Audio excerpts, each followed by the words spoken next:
देखिए कहाँ गए हम लोग?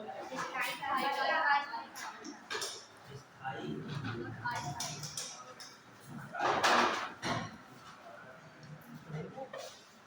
और कौन है?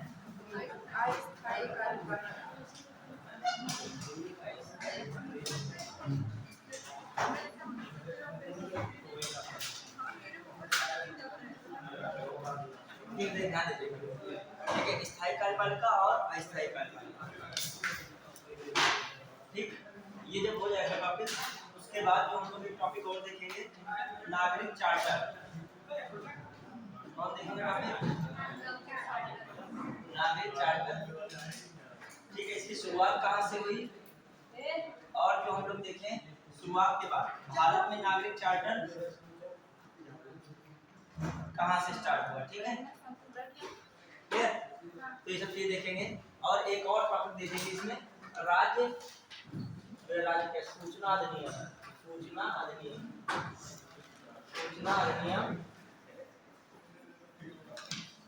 2005। क्लियर? इस सूचना अधिनियम द्वारा क्या क्या गठित हुआ?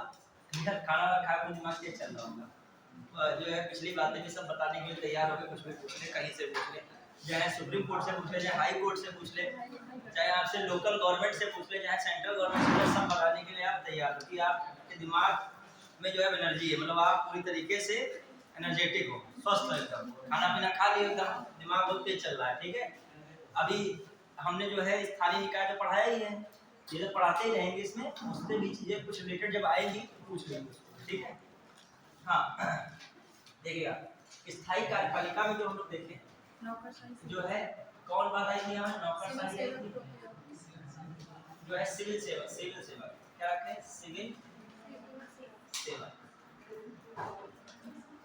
और यहाँ पर जो बात कर रहे थे सरकार। ठीक है, अब आ जाइए, सरकार में देखा जाए क्या होती है? मंत्रिपरिषद होती है। क्या होती है? मंत्री मंत्रिपरिषद होती है। नौकरशाही सिविल सेवा जानते हो आप, तैयारी करिए, पीसीएस है जो आपका यूपीएससी और खासकर एसपीएससी। एसपीएससी मतलब स्टेट पब्लिक सर्विस कमीशन और UPSC Indian public service commission किनकी नियुक्ति करता है? कहाँ से होती है नियुक्ति वगैरह? जो है इन आयोग से होती है। क्लियर? तो इसमें जो हम लोग कहें एक चयनित या नियुक्ति व्यवस्था ऐसी है। यहाँ पर जो देखते हैं हम लोग हैं, जो मंत्रिपरिषद होते हैं तो खासकर नेता होते हैं, नेता, और नेता अगर कहते हैं चुने जाते हैं, मतलब निर्वाचन होते हैं। क्लियर? इनके लिए जो हम लोग देखें, बताइए इनके लिए क्या होती है? देखा जाए विशेषज्ञता होनी चाहिए, विशेषज्ञता होनी चाहिए। और यहाँ पर तो विशेषज्ञता का है नहीं, समान योग्यता ही, समान योग्यता क्या हो? समान योग्यता ही। क्लियर? फिर आ जाइए, हाँ फिर देखते हैं हम लोग है समान योग्यता है, यहाँ पर क्या है? विशेषज्ञता ही है। फिर जो हम लोग देखते हैं कि कुछ मामलों में और जैसे क्या है, जैसे यहाँ पर मैंने कहा था क्या होगा? अल्पमत होगा, बहुमत का होगा?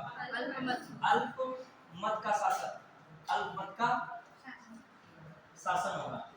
तो यहाँ पर जो हम लोग देखें बहुमत का शासन, बहुमत का शासन। और बताइए दोनों में डिफरेंस क्या हो सकता है? क्लियर? बताइए, जनता के उत्तरदायी हैं क्या ये? नहीं, जनता के प्रति सीधे उत्तरदायी नहीं है। कहीं कहीं भी मामला होगा जब पूछा जाएगा तो है, लेकिन ज्यादा उत्तरदायी कौन है?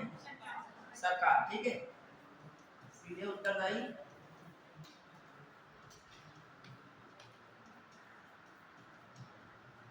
सरकार, सीधे उत्तरदायी है। सरकार क्या है? सीधे उत्तरदायी। सरकार क्या है? सीधे उत्तरदायी है। और बताइए क्या क्या मामला यहाँ हो सकता है? जो यहाँ और वहाँ में तुमको क्या दिख रहा है? डिफरेंस दिख रहा है। यहाँ पर देखा जाए यहाँ पर लोकतांत्रिक मूल्यों की ज्यादा जो है लोकतांत्रिक मूल्य की व्यवस्था है, यहाँ पर इतना लोकतांत्रिक मूल्य नहीं। तो यहाँ पर सोपानिक व्यवस्था कैसे है, सोपानिकता है, मतलब एक सीढ़ी क्रम में ये सोपानिकता एक मतलब हायरार्की बनाई गई है। यहाँ पर सोपानिकता नहीं है, यहाँ पर क्या है, समानता है, समान है। यहाँ पर तो क्या है, समान है, क्या है, समान। तो आज ये सोपानिकता कहाँ देखने को मिल रही है, यहाँ पर। यहाँ पर आपको क्या देखने को मिल रहा है, समानता। ठीक है, समानता का मतलब लोग सब समान है, सब नेता बन रहे हैं, चुनाव हो रहा है, तो लोगों की यहाँ पर समानता। यहाँ पर ज्यादातर किसको प्रधानता दी जा रही है, लोकतांत्रिक मूल्य को, लोकतांत्रिक क्लियर, लोकतांत्रिक मूल्य को। और यहाँ पर क्या है, सोपानिकता। अभी हमने इसे बताया था इसको, मान लीजिए पिरामिड जैसी सोपानिकता, इसमें किसमें, पिरामिड टाइप में। यहाँ पूरे विभाग का सचिव है, सचिव के बाद यहाँ पर कौन है, 2 और सचिव हो मान लीजिए, फिर नीचे और कर्मचारी मतलब और अधिकारी आ गए, सपोज दैट, फिर और अधिकारी आ गए, ठीक है, और फिर ये सब क्या आ गए, कर्मचारी आ गए। तो यहाँ पर देखा जाए क्या दिख रही है आपको, क्रमबद्धता दिख रही है, सोपानिकता दिख रही है। कहीं पर समानता का भाव आ रहा है, नहीं आ रहा है। अच्छा, यहाँ पर एक और चीज, तो समानता का भाव नहीं, यहाँ पर इच्छा का कोई मतलब है, इच्छा नहीं रहेगी, वो इच्छा की मतलब ज्यादा प्रधानता नहीं है। तो प्रधानता किसकी, नियम की है, किसकी है, नियम, ठीक है, नियम इत्यादि की मेज का शासन होता है। इसे क्या कहता है, जो ब्यूरोक्रेसी किसका शासन कहता है, मेज का शासन। मेज का मतलब मेज पर जो कानून और नियम है उससे संबंधित ही जो क्या कर सकता है, कार्य कर सकता है। जो टेबल रूल कहा जाए, टेबल रूल कौन बनाता है, ब्यूरोक्रेसी को। यहाँ पर इच्छा की प्रधानता है कि नहीं है, फिर यहाँ पर इच्छा की प्रधानता है। यहाँ पर मंत्री की इच्छा है, थोड़ा सा मुक्त है। यहाँ पर वो हर चीज में किस पर निर्भर है, नियम पर, कानून में, आदेश में, हर चीज के लिए नोटिस, नोटिफिकेशन, उसके दायरे में रहकर ही हर कार्य हो सकते हैं। यहाँ पर थोड़ा बहुत चल सकता है, सहयोग इत्यादि किया जा सके। क्लियर, अब आ जाइए। तो ये मैं बता रहा था, किसकी बात कर रहा हूँ, स्थायी कार्यपालिका और अस्थायी। स्थायी में जो है ये चीजें हैं, और यहाँ पर मंत्री वाले में, मंत्री के पास ये सब है, चुने जाते हैं, योग्यता का इस तरीके का मैटर है। अब आ जाइए कि किस तरीके से जो है सिविल सेवक को होना चाहिए, क्या क्या चीजें वहां पर मेन होनी चाहिए, ठीक है। क्या मेन तत्व उसमें आवश्यक है, एक सबसे इंपॉर्टेंट है उत्तरदायित्व होना चाहिए। क्या होना चाहिए, उत्तरदायित्व, उत्तरदायित्व होना चाहिए। जिस चीज के लिए आपको विभाग दिया गया है उसकी जवाबदेही भले निर्धारित है, ऐसा नहीं अधिकारी को जवाबदेही नहीं होती है, अधिकारी की जवाबदेही सचिव तक है, जनता को कम है, उसको अपने अपर अधिकारियों क्या है, ज्यादा है, जनता को नहीं है लेकिन अपने अपर अधिकारियों को है। और मंत्री वगैरह को क्या है, अपर अधिकारी वगैरह नहीं, उनको क्या सीधे जनता से ही उनकी जवाबदेही है। यदि आप जनता के अकॉर्डिंग नहीं चल रहे, सीधे इलेक्शन क्या हो जाएगा, हार जाओगे। तो जो वादे किए थे नहीं निभा पा रहे हो, तो इसके लिए जिम्मेदार क्या है, आप स्वयं। यहाँ पर हार जीत इनका मैटर ही नहीं है, ये तो बने ही रहेंगे, लेकिन ये सस्पेंड इत्यादि हो सकते हैं यदि इनके ऊपर वाला अधिकारी जो क्या कर रहा हो, इस जांच में दोषी पाए जाए, वो ऊपर वाला अधिकारी इनको क्या कर दे, निलंबित कर सकता है। क्लियर, ये मैटर रहता है।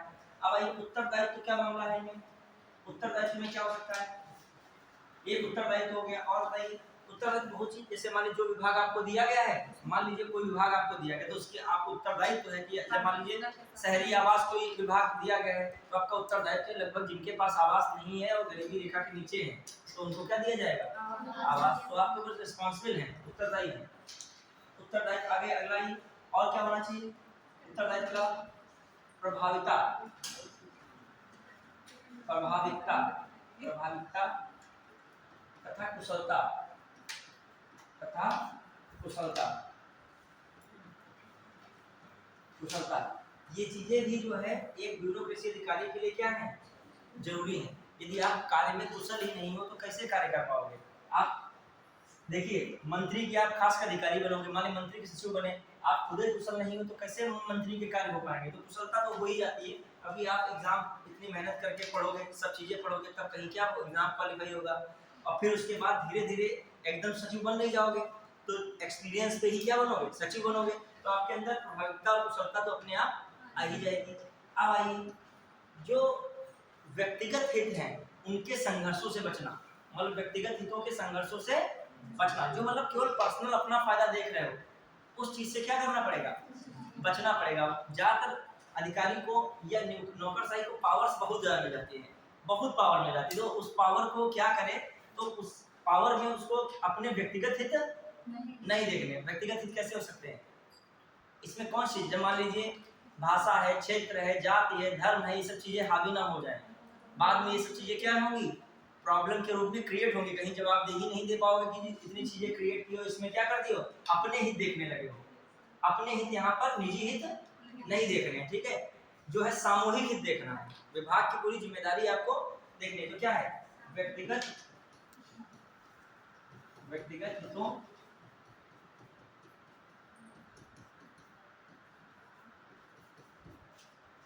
के संघर्षों से बचना। और बताइए क्या हो सकता है, पारदर्शिता के काम में होनी चाहिए। क्या होनी चाहिए, पारदर्शिता और ईमानदारी तो नैतिक मूल्य है। ईमानदारी, ठीक है, ईमानदारी बहुत जरूरी है। ईमानदारी आप में होगी ना जब आप बनेंगे, तो ये नैतिक मूल्य जरूर रखिएगा, ठीक है। ईमानदारी तो होनी ही चाहिए हर क्षेत्र में, जिस क्षेत्र में वहाँ ईमानदारी। स्टूडेंट तो नहीं, स्टूडेंट में भी ईमानदारी होती है, स्टूडेंट में भी ईमानदारी है। आपको माँ बाप पढ़ने के लिए भेज रहे हैं, तो आपके ये ईमानदारी है कि आप क्या करें, पढ़ाई करें ना। तो यदि आप पढ़ाई नहीं कर रहे हो तो फिर राजनीति करो, तो उस क्षेत्र में क्लाइमेक्स पे जाओ, नेता या विधायक बन जाओ, वो भी नहीं जा पाओगे। तो गार्जियन गलत थोड़ी घुसाते हैं, गार्जियन गलत नहीं घुसाते, गार्जियन पता है तुम ना इधर के रह पाओगे ना किधर जाओगे, इधर के रह पाओगे, इसीलिए हम सीधा रास्ता बताते हैं, क्या कराएंगे, करो, ठीक है। तो आप जो है क्या कराएंगे, जो आप नहीं मान लीजिए ईमानदारी पूर्वक पढ़ रहे हैं, तो क्या है, ये भी तो ईमानदारी है। और आप ऐसे अधिकारी बन गए, जाके अधिकारी से बन ही नहीं पाओगे, पढ़ाई ईमानदारी से नहीं कर रहे हो, ठीक है। चलिए, हाँ, हमारे धोखेधड़ी बन गए, तो आगे फिर इस मूल्य को तुम खरे उतर पाओगे क्या। तभी आयोग का पेपर इतना सख्त आता है, इतना ठीक ठाक, इतने स्टेप होते हैं, तो ऐसे तो पहुंच ही नहीं पाओगे बिना ईमानदारी पर पढ़ाई करे। आगे आप क्या होते हो वो आपके लिए एथिक्स इसलिए रखिएगा, क्या रखिएगा, इतना कंट्रोल कैसे। देखिए मान लीजिए हम कह रहे हैं कि उत्तरदायित्व है, प्रभावता, कुशलता, संघर्षों से बचना, पारदर्शिता, ईमानदारी, ये सब क्यों, क्योंकि आपको पावर्स दी जा रही है, क्या मिल रही है।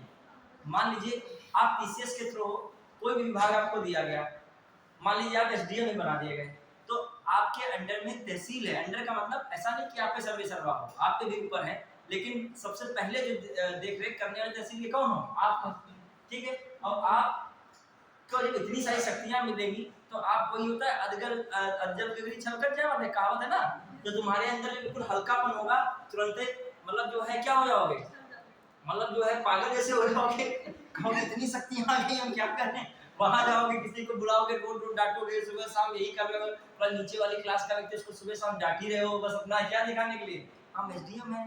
ऐसा नहीं है कि आप तभी कौन सा विषय रखा गया है, एथिक्स रखा गया है। आपके पास इतने सारे मद आ गए, इतने सारे वो धन योजनाएं आ गई, आप पैसा देख के पागल होने लगे हो, तो इसलिए आपके लिए क्या पढ़े थे, एथिक्स। हर जगह पढ़े थे, ये योजना आपकी, ये योजना और पैसा आपके लिए नहीं है, ये किसके लिए है, जनता के लिए, जनता तक पहुंचाना है। तो आप किसका भाग हो, आप तो केवल शासन का एक बीच का माध्यम हो, जनता तक पहुंचाने का क्या हो, आप ही नहीं हो जो कुछ हो, यहाँ पर तो क्या हो, माध्यम। तो ये चीजें नौकरशाही में जरूरी होती है। अब आइए इधर, मंत्री वगैरह में ऐसा कुछ मैटर है ही नहीं। अब आओ इसमें कमी क्या क्या प्रॉब्लम आती है, बताइए क्या क्या प्रॉब्लम आ सकती है कि नौकरशाही कहीं कहीं क्या हो जाता है, क्या शासन में बनाने की बजाय क्या चीज हो जाती है, बिगड़ जाती है। हाँ, आप बताइए, जैसे बताओ, जैसे मान शासन है, शासन में नौकरशाही की उपयोगिता क्या है, बताइए। जो क्यों जो है नौकरशाही के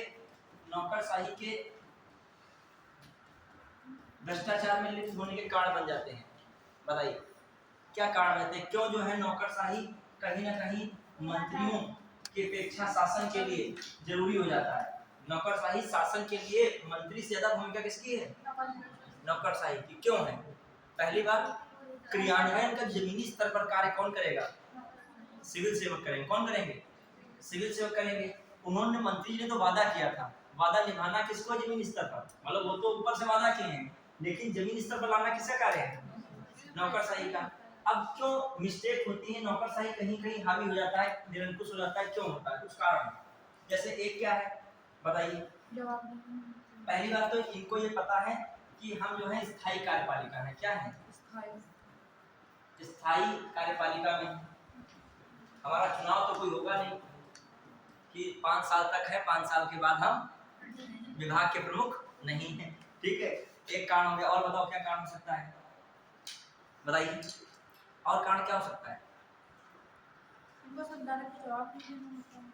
एक तो स्थायी कार्यपालिका हो गया, और क्या हो सकता है बताइए? विशेषज्ञता होती, मंत्री का विषय जो है, मंत्री का अपने विभाग के विषय में कम जानकारी होना।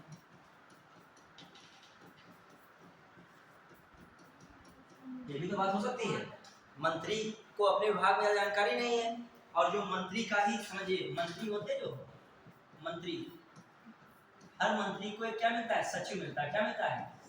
सचिव। जो इनके प्रशासनिक कार्यों को संपादित कौन करता है? सचिव। कार्यों को एग्जीक्यूट कौन करेगा? सचिव करेगा। अब मंत्री को अपने विभाग के विषय में ज्यादा जानकारी ही नहीं है, जानकारी सबसे किसको है? सचिव को। तो कहीं ना कहीं नौकरशाही वहां भी भारी पड़ जा रही है। क्यों? क्योंकि वो जिस हिसाब से मंत्री जी को बताता है वही हिसाब से मंत्री जी क्या होते हैं? चलने लगते हैं। तो एक कारण ये भी हो गया। और बताइए किस तरीके से नौकरशाही जो है निरंकुश हो जाती है? क्या हो जाता है बताइए किस तरीके से? जब नागरिक समाज भी थोड़ा सा लूज हो जाए। नागरिक समाज की मतलब जो है, नागरिक समाज ही तत्पर नहीं है, कोई समाज का उस पर नियंत्रण ही नहीं है, एनजीओ का नियंत्रण नहीं है, आरटीआई से कुछ पूछा ही नहीं जा रहा है, तो क्या है? नागरिक समाज का क्या हो जाए? इस पर नागरिक समाज का नियंत्रण कम, समाज का नियंत्रण कम। और बताओ क्या हो सकता है? कब और ब्यूरोक्रेसी हावी होने के चांसेस ज्यादा रहते हैं। मैंने एक पढ़ाया था समाजवाद में, तो इसको एक शब्द में कह सकते हो, गठबंधन की सरकारों में। किसमें? गठबंधन की सरकारों। ब्यूरोक्रेसी जो है मजबूत होगी या कमजोर होगी? गठबंधन की सरकारों में बताइए। एक समझिए, इस बात को अंडरस्टैंडिंग लाइए आप। इसे मान लीजिए सरकार यहाँ पर है, पूर्ण बहुमत की सरकार है। किसकी है? पूर्ण बहुमत की सरकार। ठीक है, पूर्ण बहुमत की सरकार है। और यहाँ पर पूर्ण बहुमत की सरकार के बाद कौन है? इधर मान लीजिए इधर है आपकी सरकार, सपोज दैट गठबंधन की सरकार कौन है? गठबंधन की सरकार है। अब बताओ नौकरशाही,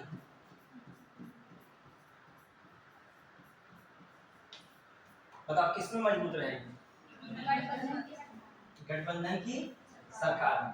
जहां पर पूर्ण बहुमत की सरकार होती है वहां पर नौकरशाही निरंकुश नहीं हो पाती। वहां पर नौकरशाही क्या है? किसका नियंत्रण से रहता है? उस पर सरकार का नियंत्रण।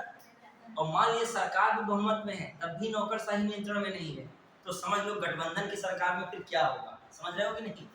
यदि मान लीजिए कि स्थिति ऐसी भी आए, पूर्ण बहुमत की सरकार भी हो और ये नौकरशाही क्या करे? अपनी मनमानी पूरी तरीके से कर रही हो, जनता की पूरी बातें नहीं सुन रही हो, सपोज दैट, तो फिर क्या होगा? तो एक हिसाब से क्या हो जाएगा? जो बहुत ज्यादा निरंकुशता पड़ जाएगी। जब पूर्ण बहुमत में भी मान लीजिए नौकरशाही हावी है तो फिर क्या हो सकता है? जब गठबंधन आएगा तो और स्थिति क्या हो सकती है? अब आइए तो इसमें एक लिख सकते हैं हम लोग, कौन पॉइंट है?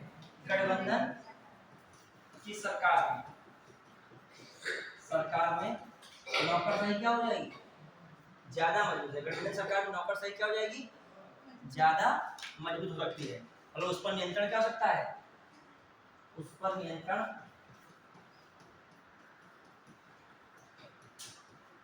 कम हो सकता है। उस पर नियंत्रण क्या है? कम हो सकता है। ठीक है, उस पर नियंत्रण कम जैसे कैसे कह सकते हो? मान लीजिए कि बदला मंत्री जी हैं और कोई विभाग के, मान लीजिए कोई मंत्री है, उस पर सचिव है, और कल को एकदम सरकार भी मंत्री ने तुरंत क्या दे दिया? इस्तीफा दे दिया। तो अब वो सचिव कह रहा है कि मतलब जो है मंत्री जी को भी डर लग रहा है ज्यादा सचिव से मार कार्य मत कराओगे, हमको आज है कल को क्या है नहीं। अब मंत्री जी को पता है कि हमारा बहुमत है, हम 2-3 वर्ष जब तक रहेंगे तब तक क्या रहेंगे, मंत्री रहेंगे, तो दबाव के हिसाब से क्या करता सचिव काम करेगा। अब आइए और देखिए, तो गठबंधन की सरकारों में तो बताओ कुछ ये चीजें हैं जिससे क्या हो रहे हैं, नौकरशाही मजबूत हो रही है, और या कह सकते हैं निरंकुश हो रही है। क्या हो रही है, निरंकुश। ये दिमाग में रखेगा। तो ये सब चीजें किसके लिए हैं, एक तो मैं कह रहा हूँ स्थायी कार्यपालिका है, जानते हैं कि हमारे में क्या है स्थायित्व, तो हम 5 वर्ष के बाद क्या करे जाएंगे, हटाए नहीं जाएंगे। उधर मंत्री का मामला क्या है, मंत्री का क्या है, यहाँ पे कंपैरिजन करो, स्थायित्व तो नहीं है, अस्थायी है। क्या है, अस्थायी है। फिर देखा जाए मंत्री अपने विभाग के विशेषज्ञ कम होता है, तो जब वो कम होंगे, ये क्या है विशेषज्ञता, इसके पास क्या है विशेषज्ञता है। तो कॉमन सेंस है, एक और आधार बन सकता है, कौन हो सकता है जो चीजें गड़बड़ हो जाए नौकरशाही में। कभी कभी ऐसा होता है मंत्री भी उसी धर्म जाति क्षेत्र से बिलोंग करते हैं, क्षेत्र भाषा से बिलोंग करते हैं, और सचिव भी आ रहा है, तो सचिव कहता है मंत्री जी तो हमारे अपने हैं, तो जो मन हो क्या किया जाए। तो ये भी चीजें क्या करती हैं, प्रभावित करती हैं। इसको लिख सकते हो, भाषा क्षेत्र क्षेत्रवाद ये प्रभावित करता है, ये प्रभावित करता है। क्लियर, तो दिमाग में ये भी रखना है आपको। तो ये सब बातें क्या है, ये किसके लिए हैं, किसको उत्तरदायी बनाने में भूमिका है इनकी सबकी, नौकरशाही को निरंकुश बनाने में इनकी सबकी क्या है भूमिका है। अब आइए, जब अच्छा शासन के लिए क्या होना चाहिए, अच्छे शासन के लिए सुशासन, बोल दीजिए सुशासन के लिए,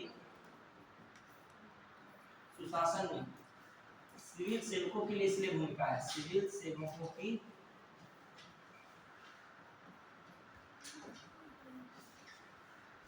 महत्वपूर्ण भूमिका है। जब, लेकिन ये कब होगा, लेकिन जब ये निरंकुश होगा,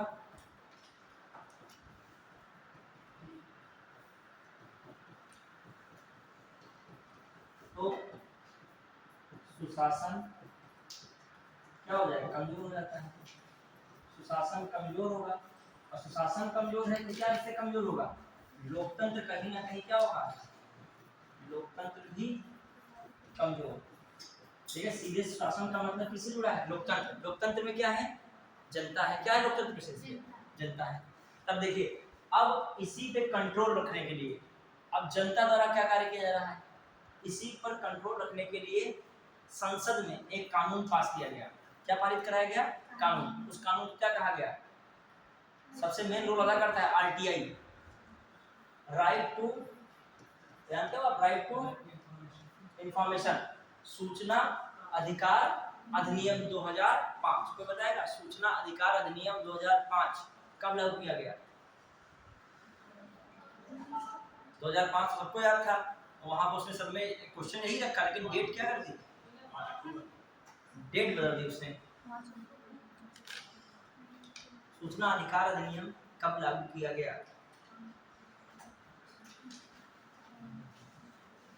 5 अक्टूबर 2005 नहीं, गलत बोल देंगे, 12 अक्टूबर 2005। कब लागू किया गया था, 12 अक्टूबर 2005। आप समझिए थोड़ा सा, देखिए ब्यूरोक्रेसी को कैसे नियंत्रण में रखना है, तो एक मतलब प्रावधान बहुत सारे बनाए गए, ठीक है। उसी में सबसे मुख्य प्रावधान था, कौन है, सूचना अधिकार अधिनियम 2005। समझना ध्यान से, सूचना अधिकार अधिनियम 2005 जब 12 अक्टूबर 2005 को लागू हुआ, तो उसमें जम्मू कश्मीर और लद्दाख को छोड़कर था, ये क्या था, उन 2 जगहों पर लागू नहीं हुआ था। अच्छा, जम्मू कश्मीर लद्दाख में फिर सूचना अधिकार अधिनियम आज लागू है कि नहीं लागू है, इसमें लागू है कि नहीं, पूरे देश में लागू है। ये जम्मू कश्मीर और लद्दाख भारत का अभिन्न अंग है, अभी उनका जो 370 आर्टिकल था और 35 से था, ये विशेष प्रावधान देता था, तो क्या हो चुका, समाप्त हो चुका था। इसका मतलब वहां भी लागू, तो वहां पर कब लागू हुआ,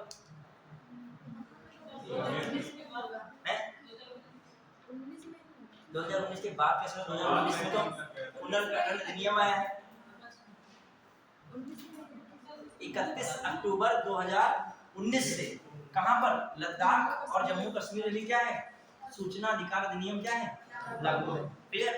अच्छा, सूचना अधिकार अधिनियम क्यों इसमें महत्वपूर्ण भूमिका निभा रहा है?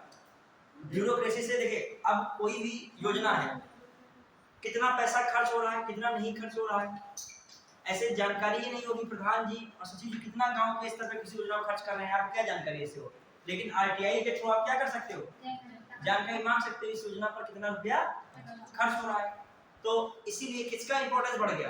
अब इसके दायरे में बता रहा हूँ, संघ है चाहे राज्य हो, सभी क्या आते हैं, मंत्री हैं, प्रधानमंत्री भी है, वहां पर प्रधानमंत्री, यहाँ पर क्या मुख्यमंत्री, राष्ट्रपति भी है, न्यायपालिका भी है, सब कुछ दायरे में क्या आता है, सिवाय किसको छोड़कर, रक्षा वाले क्षेत्र को, सशस्त्र सेना बलों के क्षेत्र को क्या करके छोड़कर, और सभी चीजें किसके अंतर्गत आती हैं, आरटीआई के अंतर्गत। मतलब आप सूचना मांग सकते हो कितने पद खाली हैं, ये नोटिस कब आएगी कब नहीं आएगी। देखा होगा कभी कभी बच्चे जो हैं, जो स्टूडेंट्स होते हैं, मांग लेते हैं कितने पद खाली हैं इसमें, मांग लेते हैं जो है सपोज दैट मान लिया इसकी कट ऑफ क्या गई है, और बाद में जारी होने से पहले कट ऑफ मांग ली है। तो बहुत चीज देखा होगा आरटीआई के थ्रू क्या कर लेती है, जानकारी मांग लेती है। कुछ मामलों में आरटीआई से जानकारी, जैसे मान लीजिए विभाग के पास डाटा ही नहीं है कि अभी मान लीजिए कह दिया आरटीआई में मांग लीजिए आरओ एग्जाम कब होगा, ठीक है, वो पूरा नई वाली डेट उठा, जो पहले वाली डेट पड़ी वही दे देगा।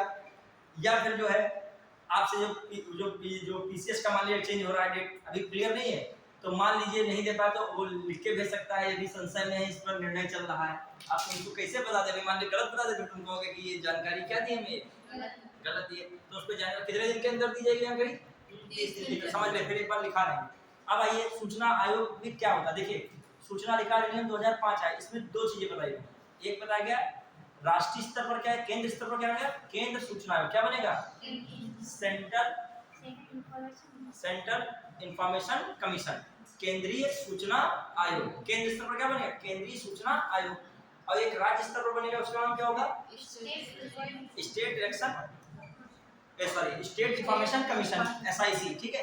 अब आ जाइए, इसमें भी आपसे क्वेश्चन आ सकता है, कौन मुख्य चुनाव आयुक्त होता है, कितने आयुक्त होते हैं, पता है सूचना आयोग में मुख्य आयुक्त एवं कितने सूचना आयुक्त होते हैं। एक तो मुख्य सूचना आयुक्त हो गया, चुनाव इतना बड़ा है तो चुनाव ही निकलता है, ठीक है। हाँ, एक मुख्य सूचना आयुक्त हो गया, दूसरा कौन होता है, कितने जो है सूचना आयुक्त होते हैं, पूरा कॉन्फिडेंस है, मैं कह रहा हूँ एक जो है सीआईसी होता है, चीफ इलेक्शन कमिश्नर। फिर मैं कह रहा हूँ दूसरा बताइए कौन होता है, अन्य जो है election commissioner, sorry information commissioner. अन्य इंफॉर्मेशन कमिश्नर कितने होते हैं, 2 होते हैं, कितने होते हैं, कितने होते हैं, ठीक है। अब सब पूछूंगा तो लोग भूल जाते हो, मैं अभी सबसे पूछ रहा हूँ, हमें जो है ये तो एक क्वेश्चन खुला है दिमाग में, जो ये तो नया था कभी नहीं बता पाया, कोई बात नहीं, आप पुराने जो पढ़ा चुके वो तो याद है होगा, याद है कि नहीं याद। अब मैं पूछ रहा हूँ आपसे, यूपीएससी में अध्यक्ष तो एक चेयरमैन हो गया, हमने रख लिया चेयरमैन समेत टोटल कितने सदस्य हो सकते हैं, कितना, 9 से 11 कितने हो सकते हैं, 9 से 11। चलिए एक अब लोकपाल पूछ रहे हैं, कुछ ही लोग जिम्मेदारी निभा रहे हैं और लोग निभाए वो भी। लोकपाल में कितने सदस्य होते हैं, लोकपाल कुल कितने सदस्य होते हैं, कुल 6 होते हैं, 6 ये सदस्यों की संख्या का क्वेश्चन पीसीएस में आया था, तभी मैं पूछ रहा हूँ, उसने दिया था वित्त आयोग वाले क्वेश्चन जो बनाया था, तभी ये पूछ रहा हूँ कि संख्या पूछ ले, अभी बहुत ज्यादा हो गए ना तो इसमें कंफ्यूजन हो जाएगा। बताइए इसमें कितने होते हैं, 8 होते हैं सर, कॉपी में सर इनका सही होगी तो कितने हो गए पूरे, याद आया कुछ की नहीं याद आया, 4 + 4 क्यों लिखा है, 4 कैसे थे, न्यायिक सदस्य थे, कौन से थे, वही 4 कौन थे, रिजर्वेशन से जिनको 50% क्या रहता था, आरक्षण वाले जो व्यवस्था थी, याद कीजिए, याद आया कुछ नहीं, कुल टोटल कितने मेंबर्स हो गए, 9 हो गए, क्लियर, याद आया कुछ, फिर आ जाइए, नहीं याद आया, एक लोग कहें सर नहीं याद आया ठीक है। अब हम क्या करें, अब ये काल प्रयोग करना है, कॉपी में देखना भी हम ही देखे, फिर हम ही बताएं, फिर हम ही मान ले एग्जाम भी देने जाए क्या, फिर आइए अब अगला जो है एक और मैं पूछ रहा हूँ आपको, फाइनेंस कमीशन जल्दी बता दिया, रिवाइज तुरंत कीजिए, पुराना चाहिए। फाइनेंस कमीशन कितने थे? हाँ 1+4 वही मतलब 5। ठीक है, अब एक कोई लड़ाई करे सर 1+4 हमारा सही होता है, नहीं सर हमारा 5 सही होगा, तो हम कहेंगे दोनों का क्या है सही है। ठीक है, चलिए अगला मान लीजिए, और एक दो बताइए इसमें। मैंने कहा था कल पढ़ाया था एससी कमीशन, एसटी कमीशन और ओबीसी कमीशन पढ़ाया था। तो एससी कमीशन में कुल सदस्यों की संख्या कितनी है? अध्यक्ष समेत, अध्यक्ष और उपाध्यक्ष समेत कितने सदस्यों की संख्या है? 5। कुछ लोग ऐसे बैठे हैं बिल्कुल सबकी आवाज एक साथ आनी चाहिए, कितने 5 हैं कि नहीं? इसमें भी भूल रहे हो क्या? घर वाले फिर कहेंगे ईमानदारी से तुम नहीं पढ़ रहे हो। ठीक है, यदि आप पढ़ नहीं रहे हो तो गड़बड़ हो जाएगा ना। एक अध्यक्ष हो गया, उपाध्यक्ष हो गया। एक चीज ध्यान दिए, टाइम बहुत तेज भागता है, ध्यान दीजिएगा। बचपन में टाइम में काटे नहीं कटता होगा। ठीक है, दुनिया भर का मतलब इधर खेले उधर जो क्या प्लान बनाए, झूला डाल दे कहीं झूलने लगे जाके, सब बहुत प्लान बनते थे। ठीक है, मैच के लिए टीम इकट्ठा करें। अब तुम ध्यान दो, कभी मतलब आधा घंटा तुमको 5 मिनट लगता हो, जाते होगे खाना खा लें तो घड़ी देखो तुरंत क्या लग हो जाएगा। अब घर में भी संडे को भी रहे, क्योंकि आपने अपने को रूटीन में जो है क्या कर लिया है, आप आराम भी करोगे तब भी तुम्हें आराम का भी टाइम क्या लगेगा, कम लगेगी। आप मेहनत ज्यादा कर रहे हो, जैसे संडे मिलता है, जैसे मान लीजिए आप लोग कुछ भी नहीं पढ़ रहे सपोज यहाँ तक भी कितने घंटे डेली पढ़ रहे हो? जो स्टूडेंट फॉलो कर रहा होगा 4.5 घंटा तो उसके चले गए प्योर पढ़ाई में गए, मतलब काउंट है उस मोबाइल की स्क्रीन पे इतना टाइम चल रहा है। ठीक है, आना जाना खाना और फिर आने की तैयारी घर से करना, तो तुम्हारा 6 से 7 घंटा हमें लग रहा है, तो क्या है 6 घंटा तो मिनिमम हमें लग रहा है इस पूरी प्रक्रिया में चला जा रहा है डेली 24 घंटे में। देखा जाए तो तुम फिर रूटीन में थक भी जाओगे, तो 1-2 घंटा वाला आराम भी कर रहे हो घर में। अब किसी स्टूडेंट ने बना लिया अपना कि 4 घंटा इसमें पढ़ना भी है, तो बताओ इतना बेहतरीन तरीका कैसे था। 8-10 घंटे तुम धीरे धीरे खुद ही सिविल वाले में पहुंच गए, जान भी नहीं पाए सिविल जोन में चले गए। सिविल वाला स्टूडेंट कितना वर्किंग डेज में पढ़ाई कर डालेगा, 8-8 घंटा निकाल डाले, जान भी नहीं पाए। लेकिन बस बात ये है कि रोज रेगुलर आप हो कि नहीं हो, ये आप पे प्रॉब्लम कर रहा है। मान लीजिए बहुत लोग हैं आते ही उनके लिए काहे 8 घंटा बना है, वो तो अपना पता नहीं घर में 4.5 घंटा क्या करें। ठीक है, आइए अब हम लोग कर रहे हैं सूचना का, बताइए ये तो हो गया। एसटी कमीशन में कितने थे? एक अध्यक्ष, एक उपाध्यक्ष और 3 अन्य सदस्य। कार्यकाल कितना है? 1 वर्ष का। देखिए एक तो समझिएगा, नहीं लिखा नहीं उसमें लिख भी लीजिएगा अपना, सुनेगा एक चाहे। याद रखने तरीका है, महिला आयोग है, अल्पसंख्यक आयोग है, ऐसे एक लाइन लिख लिया हमेशा याद ही रहेगा। सबका कार्यकाल कितना है? 3 वर्ष या 65 वर्ष। एक लाइन को कार्यकाल याद रखो, 65 वर्ष भूल जाओगे तो 3 वर्ष। इसका सबका कार्यकाल कितना है? एक ऐसे लाइन लिखिए सबके लिए याद रहेगा। SC commission, ST commission, SC commission, ST commission, OBC commission. फिर आइए अगला कौन कमीशन है? माइनॉरिटी कमीशन, माइनॉरिटी मतलब अल्पसंख्यक आयोग, माइनॉरिटी कमीशन। फिर वुमेन कमीशन, वुमेन कमीशन लिखा। ये सभी आयोग के आगे डैश लगा रहे 3 वर्ष। कार्यकाल कितना है? अब हम जो अपना याद करते हैं वैसे तरीके याद रखते हैं, वो फिर कंफ्यूजन हो जाएगा तुम क्या सबके लिए। हमारी बुद्धि तुम्हारी बुद्धि को ऐसा तो है नहीं कि हम दूसरे ग्रह से आए हैं और दिमाग का बिल्कुल जो है दूसरा दिया गया, वही तरीका हमारा भी, बस हम चीजों को रिवाइज करते हैं और एकदम फ्रेमिंग कर लिए, बस और कुछ थोड़ी है। अब आइए लोकपाल का कार्यकाल तुम कितना बताया था, बताइए मुझे। लोकपाल की चर्चा हुई थी यहाँ पे?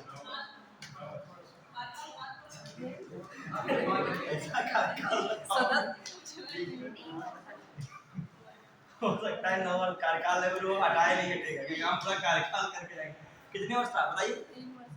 हाँ कोई लोग देख के नहीं बताएंगे, जो बताइए थोड़ा सा रिकॉल किया करो। हम पॉलिटिक्स समाप्त करने पर हैं लगभग। ठीक है, हाँ कितना? 3 वर्ष। आप बिल्कुल जो है एकदम डन कर रहे हो। हाँ बताइए। अब कुछ लोग हैं ये कार लगाए बैठे, सर जी किसको ओके करेंगे, ये पहले सोचे होंगे और फिर आज ही याद कर लेंगे। सर जी हमसे पूछेंगे कल भी वो नहीं बताएंगे, कहेंगे कल भी इसी पर आश्रित रहेंगे। हाँ बताइए। हाँ क्या बता रहे हो? आगे वाली सीट में क्या बता रहे हो तुम? इधर लाइन में कितना क्या बोल रहे हो? इधर लाइन में 4 वर्ष ज्यादा, 4 वर्ष ठीक। इधर कितना था? 5 वर्ष का कितना होता है? 5 वर्ष या 70 वर्ष। अब बताओ तुम लोगों से उम्मीद है, हम तो ये तो बच्चों ने उड़ा दिया क्वेश्चन है। अगर लोकायुक्त एवं लोकपाल का कार्यकाल 5 वर्ष या 70 वर्ष, ये हमने सुनो, हम ये सोचते हैं कि उड़ा दिया होगा, वहां पर जो है कि सर ये तो था ही नहीं, 4 वर्ष आपने शायद बताया था, ठीक है। कितना है? 5 वर्ष। या कितना है? 70। देखो पहले था 8 वर्ष लोकायुक्त का और इनका, लेकिन उसको चेंज करके कितना किया गया है? 5 वर्ष चल रहा है, 5 वर्ष दोनों कार्यकाल। अब आ जाइए, क्लियर। अब बताइए जो आप पढ़े हो महाधिवक्ता, कोई कार्यकाल होता है महाधिवक्ता महान्यायवादी का? बताइए। हाँ बताइए कितना है? 165। अरे वो नहीं, आर्टिकल में कार्यकाल पूछ रहे हैं। अब एक क्वेश्चन ऐसा बता दो, मैं पूछ रहा हूँ कार्यकाल नहीं, डायरेक्ट एक दो लाइन में क्वेश्चन पूछूंगा, आप बताइएगा। देखो एक चीज बताऊं कि जब तक आपके अंदर एक चीज सुन लो सब लोगों ना, एग्जाम देखो पहली बात क्या, आप क्यों पढ़ाई कर रहे हो? एग्जाम निकालने के लिए पढ़ रहे हो ना, कि केवल ज्ञान लेने के लिए पढ़ रहे हो? मेन है एग्जाम, ठीक है। अब यदि आप रिकॉल नहीं कर पा रहे हो, क्वेश्चन यहाँ नहीं बता पाए, टेस्ट में आएगा कैसे बताओगे?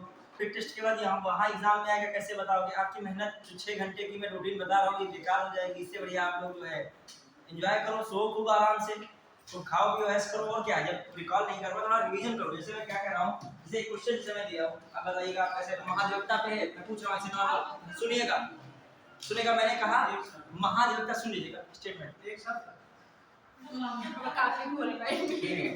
रुकिएगा ध्यान से देखिएगा।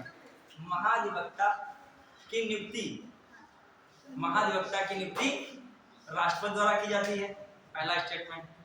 कोई बोलेगा किसी से नहीं, अपना दिमाग लगाइए पर्सनल, ठीक है। कहीं ऐसा सेंटर लगेगा ऐसे गर्दन नहीं हिलाने देगा, ठीक है। और पीसीएस में कोई गर्दन हिलाएगा भी नहीं, बगल वाले को पता होगा गलत कराने की क्षमता रखेगा, सही नहीं कराएगा, ठीक है। तो इस किसी को टाइम में नहीं होगा।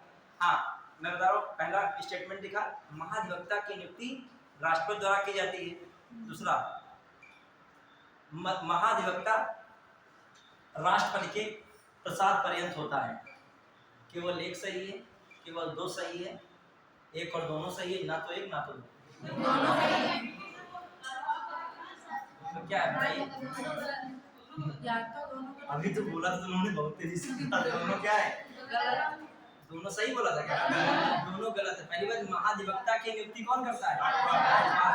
और फिर दूसरा मैंने कहा तो राज्यपाल जब करेगा तो किसके प्रसाद पर्यंत होगा? राज्यपाल के।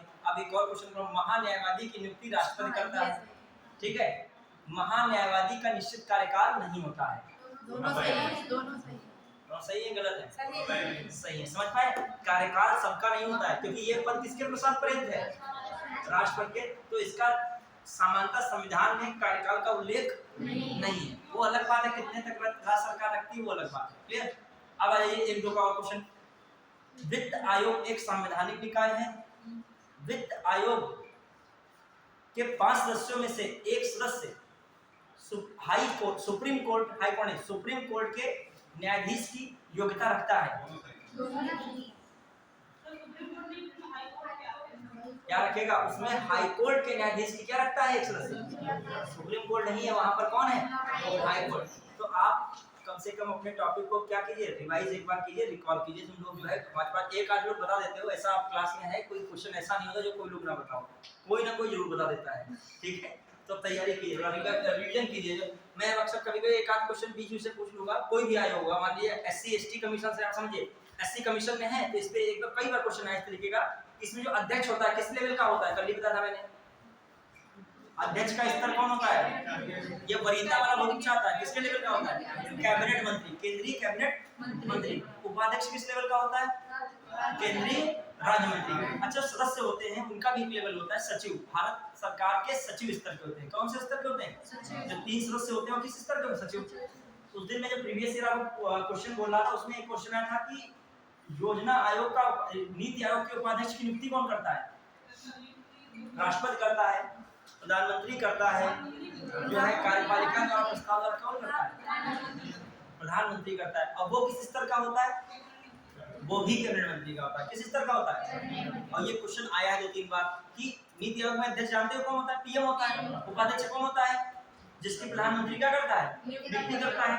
अब मैं बता रहा हूँ जो नियुक्ति होगी वो किस लेवल का होगा? कैबिनेट मंत्री स्तर का होगा। ये सब छोटी छोटी चीजें हैं, दिमाग में वहां नहीं आती हैं।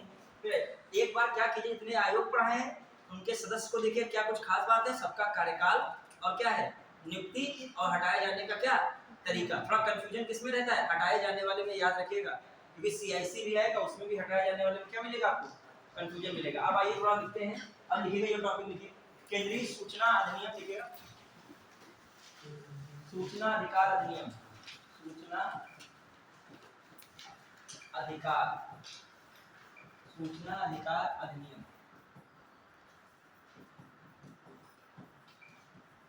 अधिनियम 2005 संसद से पारित हुआ, संसद से क्यों पारित हुआ, क्लियर। इसके अंतर्गत क्या रखा जाएगा, एक कौन सी बात की गई, राष्ट्रीय सूचना आयोग या राष्ट्रीय केंद्रीय सूचना आयोग की स्थापना की बात है, केंद्रीय सूचना आयोग की स्थापना, केंद्रीय सूचना आयोग की क्या करना है, स्थापना है, पहली बात हो गई। फिर दूसरी बात हो गई राज्य सूचना आयोग, राज्य सूचना आयोग का गठन करो, स्थापना करो। मतलब कहा गया जो केंद्र स्तर पर क्या बनाया जाए, केंद्रीय सूचना आयोग बनाया जाए, और राज्य स्तर पर क्या बनाया जाए, राज्य सूचना आयोग। अच्छा तो अब केंद्रीय सूचना आयोग कैसा निकाय हो गया, संवैधानिक या सांविधिक या कार्यकारी, सांविधिक, और गैर संवैधानिक या संवैधानिक, गैर संवैधानिक। कैसा आया, गैर संवैधानिक। तो ये कैसा आयोग होगा, गैर संवैधानिक है, गैर संवैधानिक के साथ साथ कैसा है ये, सांविधिक, सांविधिक, और सांविधिक के साथ साथ ये क्या है, विधिक कहो या इसे क्या कह सकते हो, उसका नाम वैधानिक, क्या कह सकते हो, वैधानिक निकाय, क्लियर। फिर आ जाइए, तो अब केंद्रीय, और दूसरी बात क्या की गई, संघ, राज्य, स्थानीय स्तर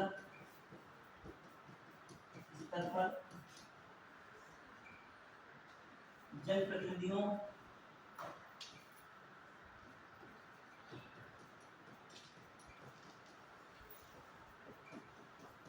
मतलब मंत्री, PM, मंत्री, ये सब जो आ रहे हैं। फिर जनप्रतिनिधियों, यहाँ तक कि राष्ट्रपति भी आते हैं तथा सरकारी विभागों, सरकारी विभागों, विभागों से सूचना मांगने का अधिकार,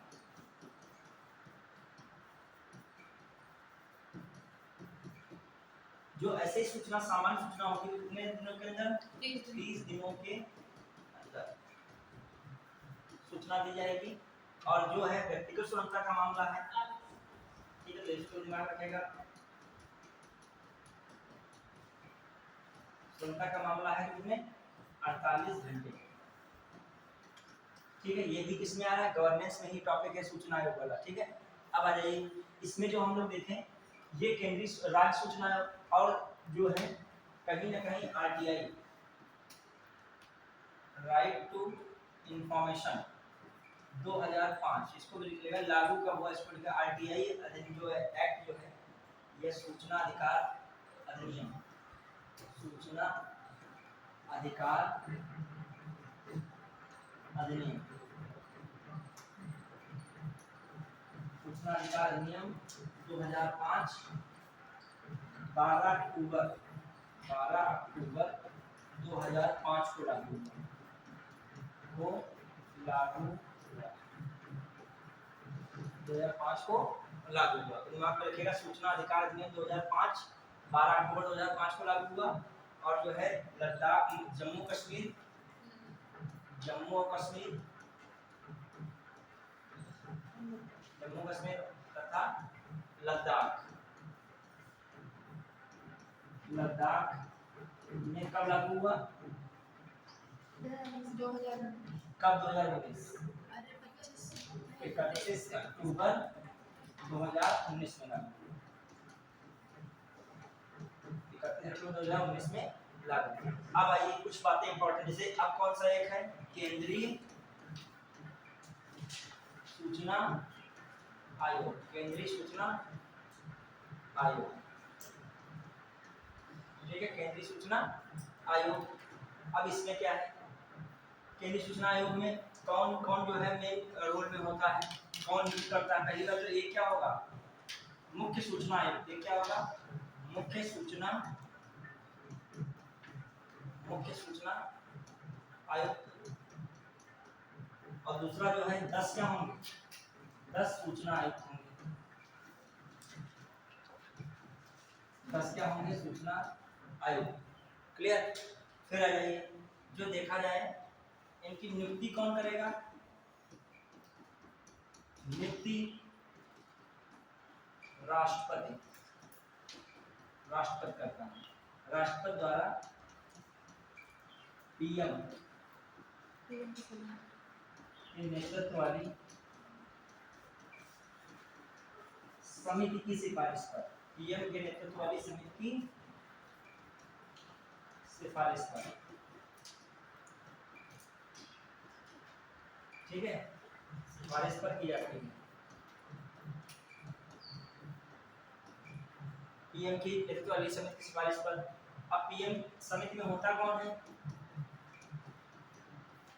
समिति में एक तो कौन हो गए, पीएम हो गए, एक लोकसभा का विपक्ष का नेता, लोकसभा का विपक्ष का नेता, विपक्ष का नेता। क्लियर। और तीसरा व्यक्ति जो है इसमें कौन है, लोकसभा का विपक्ष का नेता हो गया। तीसरा व्यक्ति एक कैबिनेट मंत्री होता है। कौन, कोई भी कैबिनेट में कैबिनेट मंत्री कौन होता है, कैबिनेट मंत्री। तो लगभग इसमें एक कैबिनेट मंत्री। तो कितने लोग, खासकर लोकसभा का विपक्ष का नेता शामिल होता है, याद रखिएगा। और कौन होता है, पीएम से सवाल लेती है। क्लियर। तो ये किसकी नियुक्ति की बात कर रहा हूँ, केंद्रीय सूचना, चाहे मुख्य आयुक्त हो चाहे क्या हो, 10 अन्य आयुक्त हैं। क्लियर। इनकी नियुक्ति हो गई। अब इनका कार्यकाल सामान्यतः कितना होता है, कार्यकाल कितना होता है। अच्छा, अभी एससी कमीशन, एसटी कमीशन और ओबीसी कमीशन पढ़े थे, तो इनके अध्यक्ष देख लीजिए। करंट मैं पढ़ाता हूँ तो करंट को दिमाग में जरूर रखना चलेगा। एससी कमीशन के अध्यक्ष कौन है,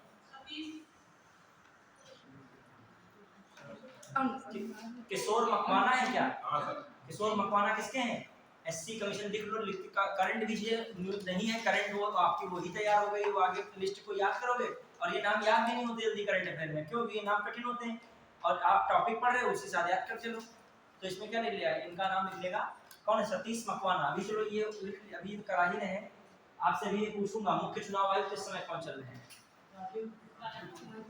कौन चल रहे हैं, मुख्य चुनाव आयुक्त है। मुख्य सूचना आयुक्त कौन है, मुख्य चुनाव आयुक्त बता दिया क्या, यहाँ पे हमने मुख्य चुनाव आयुक्त बोला था क्या, अभी जो राजीव कुमार मैं कह रहा हूँ मुख्य सूचना आयुक्त कौन है। ये आप लोगों सभी को पूछूंगा, आप लोग इसको भी तैयार किया। पहली बात वहां उसको लिखिएगा, 3 लिखते आइएगा, वहां जहाँ पे लिखा है एससी कमीशन उसको भी लिख लेगा। ये करंट से ज्यादा हर चीज में लिखा था, उसको कल नहीं लिखा था। एससी कमीशन में कौन अध्यक्ष है, एससी कमीशन के चेयरमैन कौन है, चेयरमैन कौन, अध्यक्ष कौन चल रहे हैं, सतीश मकवाना है, किशोर मकवाना। मैं किशोर मकवाना कह रहा हूँ, लोग डरते ही कौन क्या, किशोर मकवाना, ठीक है। और हाँ, क्या एसटी कमीशन कौन है, एसटी कमीशन अंतरा सिंह आर्या है शायद, देख लीजिएगा, अंतरा सिंह आर्या लिखिएगा, अंतर सिंह आर्या। एसटी कमीशन के अध्यक्ष कौन है, अंतर सिंह, देख लीजिएगा, सर्च कर लीजिएगा, यही है अंतर सिंह आर्या, यही है। क्लियर, ठीक है, देख लेना अंतर सिंह आर्या है। अब आइए एक कौन है, ओबीसी कमीशन के अध्यक्ष,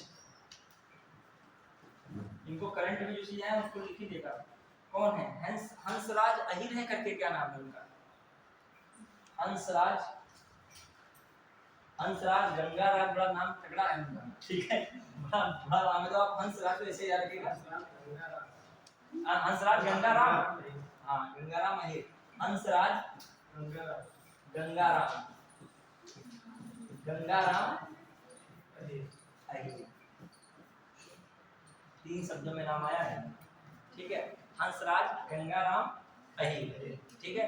और ये कौन है? अंतर सिंह मकवाना है, अंतर सिंह आर्या है। ये आर्य लिख लो, आर्या का आर्य है, अंतर सिंह आर्य। और ये कौन है? किशोर मकवाना। अब मुख्य चुनाव आयुक्त कौन, मुख्य सूचना आयुक्त कौन चल रहे हैं? मुख्य सूचना आयुक्त को बताएगा, मुख्य सूचना आयुक्त समय भारत में कौन चल रहे हैं? कौन है?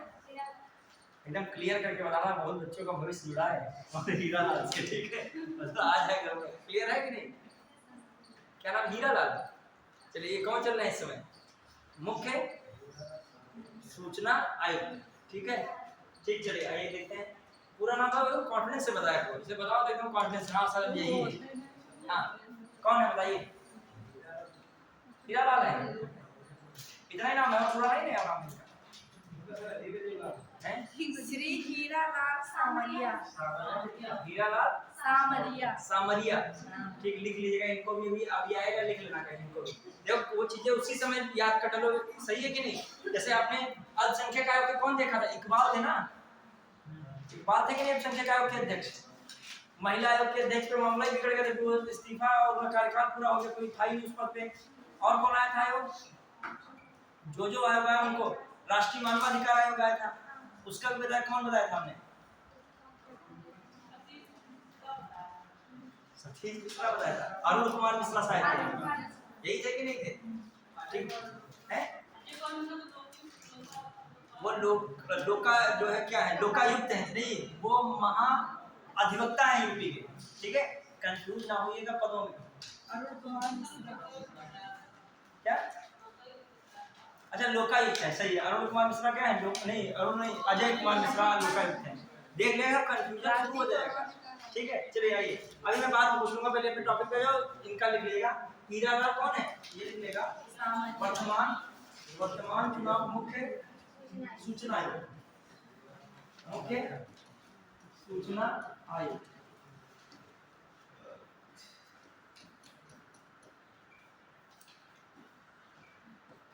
हीरा लाल सामरिया, ठीक है। हीरा लाल सामरिया है, क्या है?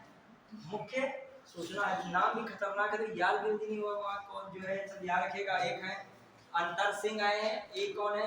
हीरा, जो उससे पहले कौन थे उधर? मकवाना थे। और एक कौन थे तुम्हारे? हंसराज, गंगाराम अहिर। और एक कौन है? हीरा लाल सामरिया है, ठीक है। चले बढ़े, अंतर सिंह आए, ठीक है। चले फिर आ जाइए अगला देखिए। अब आइए, इसमें हमने क्या बताया था अभी? नियुक्ति हो गई। नियुक्ति कौन सी सिफारिश पे होगी? प्रधानमंत्री उसमें हेड होंगे, और लोकसभा के विपक्ष का नेता होगा, और एक कैबिनेट मंत्री होगा, ये सलाह देगा और राष्ट्रपति क्या करेंगे? नियुक्त करेंगे। अब हटाया कैसे जाएगा? मैं विकल्प दे रहा हूँ, आप बताइएगा।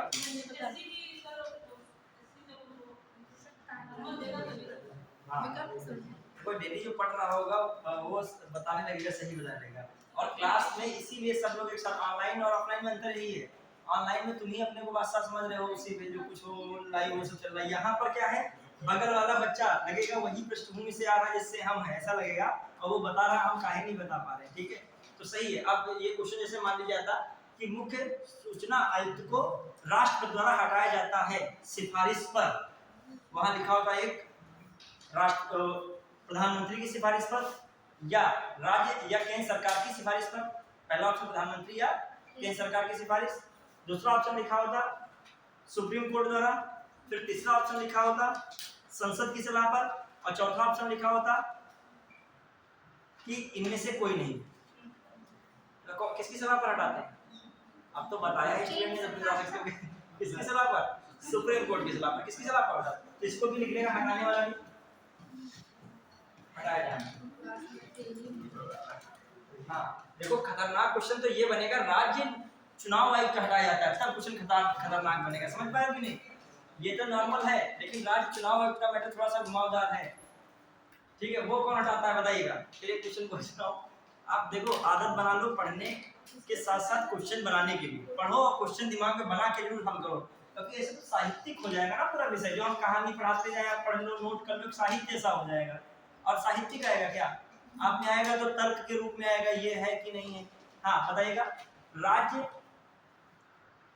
मुख्य चुनाव आयुक्त एवं अन्य चुनाव मुझे निकलता है। राज्य मुख्य सूचना आयुक्त एवं अन्य सूचना आयुक्त को हटाया जाता है।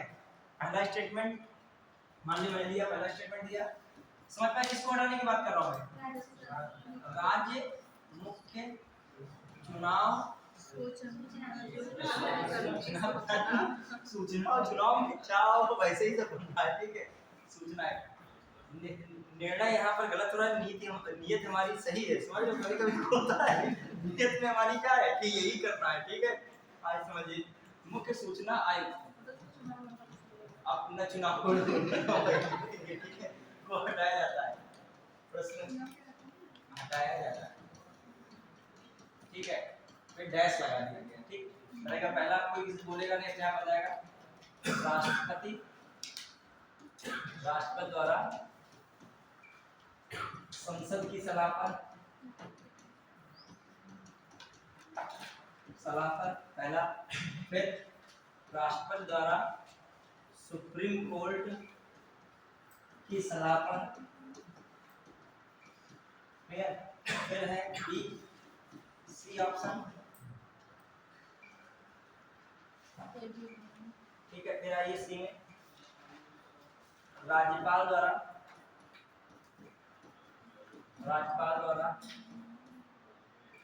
संसद की सलाह पर, संसद नहीं सुप्रीम कोर्ट की सलाह पर। और फिर एक ऑप्शन दे रहे हैं, राज्यपाल द्वारा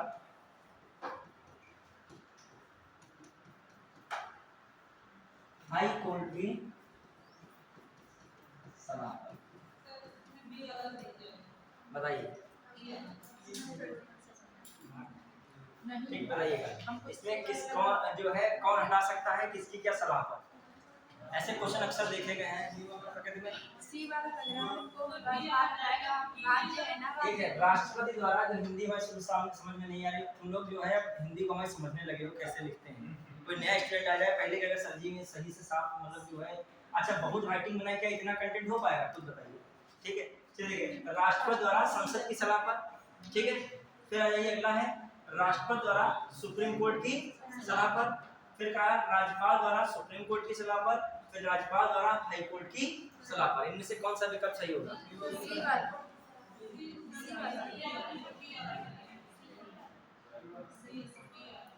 बताइए, लगा इसमें कौन सा टिक?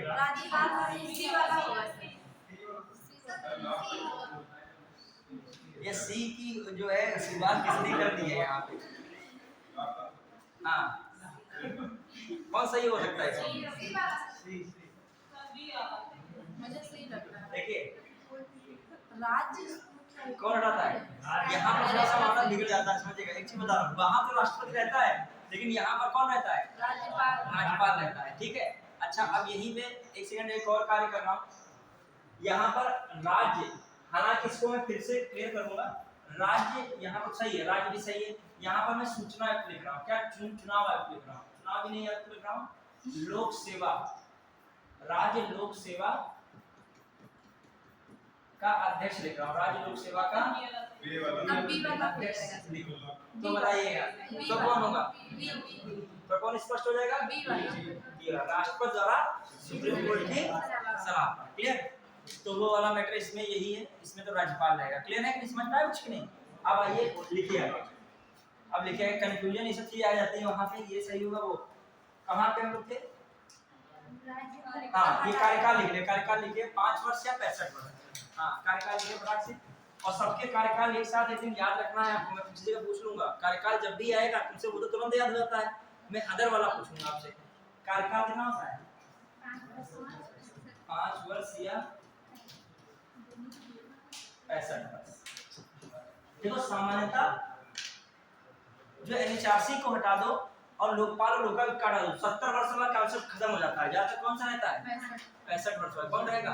65 वर्ष। लेकिन अब बताइएगा, मैं पूछ रहा हूँ सुप्रीम कोर्ट, जो सुप्रीम कोर्ट को हटा दीजिए। हाँ, मुख्य चुनाव आयोग का कार्यकाल कितना होता है? मुख्य चुनाव आयोग का 6 वर्ष होता है 5 वर्ष? 6 वर्ष होता है। उसमें यहाँ रखिए कितना है? 6 वर्ष। तो इसमें कितना है? 5। कंफ्यूजन नहीं रखिएगा, वहाँ घूम जाएगा दिमाग। और वहीं पे आ जाओ, समझ पाए कि नहीं कुछ? जो चुनाव आयोग पढ़ रहे थे, मुख्य चुनाव आयोग पढ़े थे, उसमें कितना मैंने लिखा था? याद कीजिए, कितना लिखा था? 6 वर्ष लिखा था, या अधिकतम 65 वर्ष। और उधर जाओ, राज्य चुनाव आयोग में क्या लिखा था? 5 वर्ष हो गया था क्या? 6 वर्ष इसमें भी था। यह क्या था? 62 वर्ष। क्लियर? वो देखो कॉन्स्टिट्यूशन बॉडी है, कैसी बॉडी है? संवैधानिक संस्था। ये कैसी है? वैधानिक। उसकी इसकी तुलना नहीं हो सकती है, ठीक है? उसमें बहुत सारी चीजें रखी। चलिए आइएगा, दिमाग में रखते जाइएगा। सुप्रीम कोर्ट का न्यायाधीश कब रिटायर हो सकता है? 65 वर्ष। और हाई कोर्ट का 62। हर जगह 65 भी नहीं रहेगा। एनएचआरसी का मुख्य चुनाव जो एनएचआरसी मतलब राष्ट्रीय मानवाधिकार आयोग का अध्यक्ष का कार्यकाल कितने वर्ष मैंने बताया था? अब मैं लिख रहा हूँ, ऑप्शन बताइएगा। अब देखिएगा, आप लोग जो पूरा कंफ्यूज हो, हम क्या बताएं, पूरा पॉलिटिक्स पढ़ा चुके हैं सब, आप लोग इसमें इतना कंफ्यूज हो गए हो। अभी को केंद्रीय सतर्कता आयोग ने पूछ लिया है, इन चीजों में फंसते जा रहे हो, ठीक है? हाँ देखिएगा, और जो कोई तुम लोग देख के रहोगे तुरंत क्वेश्चन बदल देंगे, यहाँ पे काट देंगे, ऑप्शन वही रखेंगे, ठीक है? ठीक है, चलिएगा। हाँ, जो है या जो है कितना? 65 वर्ष, 5 वर्ष या 70 वर्ष, 3 वर्ष या 65 वर्ष, 3 वर्ष या क्या है 70 वर्ष। तुम लोग अपने यहाँ बताएंगे, ठीक है? कौन होगा? तो एनएचआरसी का जो चेयरमैन हो या क्या हो, अन्य सदस्य हो, ये जब अकेले बैठा क्वेश्चन तर्क अपने आप से किया करो। बैठा करो, मुझे कॉपी रख के खूब दिमाग को हाथ-पाँव उस समय बनाओ, बहुत कूल ना पढ़ो, एकदम सीक्वेंस एकदम जो मन में सतर्कता है सतर्कता है सोचने लगो। कितने में होगा बताओ? इसी बात पे सतर्कता का जो कार्यकाल क्या होता है? जो सीवीसी होता है, सेंट्रल विजिलेंस कमिश्नर। हाँ सही बोला, कितना? 4 ईयर या याद आया कि नहीं? सबके कार्यकाल बटे हैं, ठीक है? अब बताइए, जो मैंने कहा सीबीआई का निदेशक, अब सीबीआई का निदेशक का कार्यकाल कितना मैंने बताया था? 2021 से उसका कार्यकाल चेंज हो गया है। पहले 2 वर्ष रहता था कि नहीं? बाद में कितना हो गया था? 5 वर्ष। कितना हुआ था? 5 वर्ष। थोड़ा सा याद रखिए, भी एक सेंटेंस तो नॉट देगा संवैधानिक या वैधानिक निकाय। देखो एक चीज बता दूं, आयोग से क्वेश्चन एक आ सकता है, संवैधानिक आयोग क्या पूछे या क्या पूछे, गैर संवैधानिक। एक तो तुम कर ले जाओगे आर्टिकल वाला, दूसरे में फैक्ट पूछ सकता है। फैक्ट का मतलब सदस्यों की संख्या पूछ ले या उनका जो है क्या पूछ ले, कार्यकाल इत्यादि। वो भी आपको याद रखना पड़ेगा सभी का, ठीक है? वरना अच्छा चैलेंजिंग क्यों, वरना हर कोई 10 लाख में 4000 में ना आ जाए। कठिन तो यही तो सब है कि किसका 4 है, किसका 6 है, किसका 5 है, किसका 3 है, कहाँ 70 पे रुकता है, कहाँ 65 पे ग्राफ रुकेगा, कहाँ पर क्या रुकेगा, 62 पे रुकेगा। आइए अब देखते हैं इसमें। चलिए राज्य चुनाव आयोग में डालिएगा। राज्य में राज्य चुनाव आयोग, राज्य सूचना आयोग, राज्य सूचना आयोग।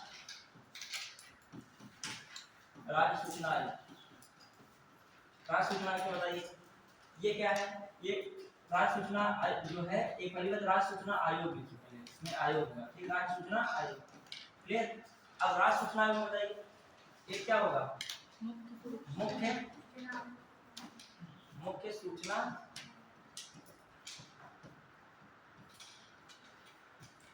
आयोग तथा 10 सूचना आयोग, 10 सूचना आयुक्त, क्लियर? फिर आ जाइए, जो देखिए और क्या हो सकता है इसमें, राज्यपाल। हाँ आप बताइए इसमें नियुक्ति कौन करेगा? राज्यपाल। इन सबकी नियुक्ति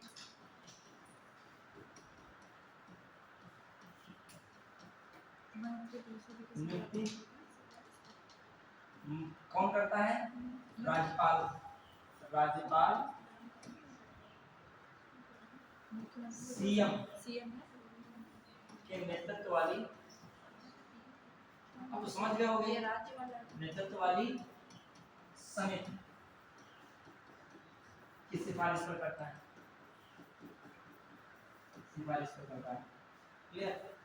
अब ये भी हो गया, समिति की सिफारिश पर करता है। तो अब बताइए कौन कौन करेगा इसमें शामिल, कौन होगा? एक तो कौन शामिल होगा? सीएम, और एक क्या होगा विधानसभा विपक्ष का नेता। विधानसभा में विपक्ष का नेता। और दूसरा कौन शामिल होगा कैबिनेट मंत्री, राज्य मंत्रिपरिषद का कैबिनेट मंत्री। क्लियर? तो ये दिमाग में आपको रखना है किसके बारे में, राज्य सूचना आयोग के बारे में। ठीक है, मुख्य राज्य सूचना आयुक्त होता है, 10 अन्य सूचना आयुक्त होते हैं, उनका जो है नियुक्ति कौन करता है, राज्यपाल करेगा। और वहां पे भी कौन किसकी मेन सिफारिश रहेगी, सीएम की समिति।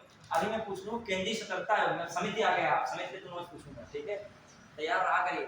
समिति मुझे बता दीजिए, जब लोकपाल को जो है हम लोग नियुक्त कराते थे, राष्ट्रपति एक समिति की सिफारिश पर किसकी नियुक्त करता था, लोकपाल की। याद आया कि नहीं याद आया? लोकपाल के अध्यक्ष की नियुक्ति कौन करता था, राष्ट्रपति। पहले इसको लिख लीजिए, मैं पूछूंगा आराम से, पहले इसको लिख लीजिएगा, हुआ कि नहीं है? क्लियर? ये समिति बार बार आ रही है, समिति।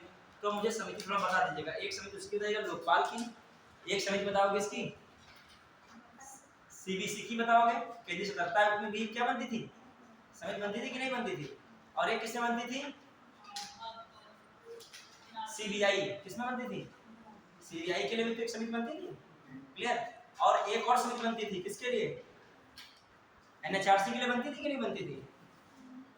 बन रही थी कि नहीं एनएचआरसी के लिए बनती थी कि नहीं? याद है जो एनएचआरसी का अध्यक्ष होता था उसके लिए भी एक समिति बनती थी। तो ये भी आप लोग बस पूछेंगे, ठीक है। चलिए अब आइए कार्यकाल, ये नहीं जान पा रहे किसमें समिति बन रही है तो उसके ना सदस्य भगवान ने जाने क्या बताओ सदस्य में, ठीक है। हाँ आइए देखते हैं, हाँ जो है कार्यकाल कितना है, कार्यकाल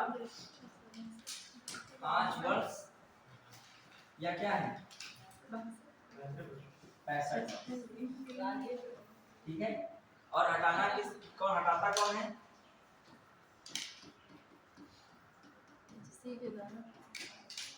राज्यपाल द्वारा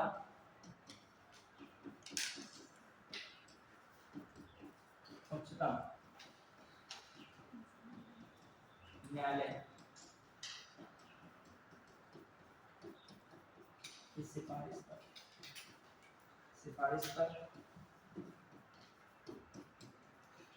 हटाया जाता है, ठीक है। तो दिमाग में भी रखिएगा।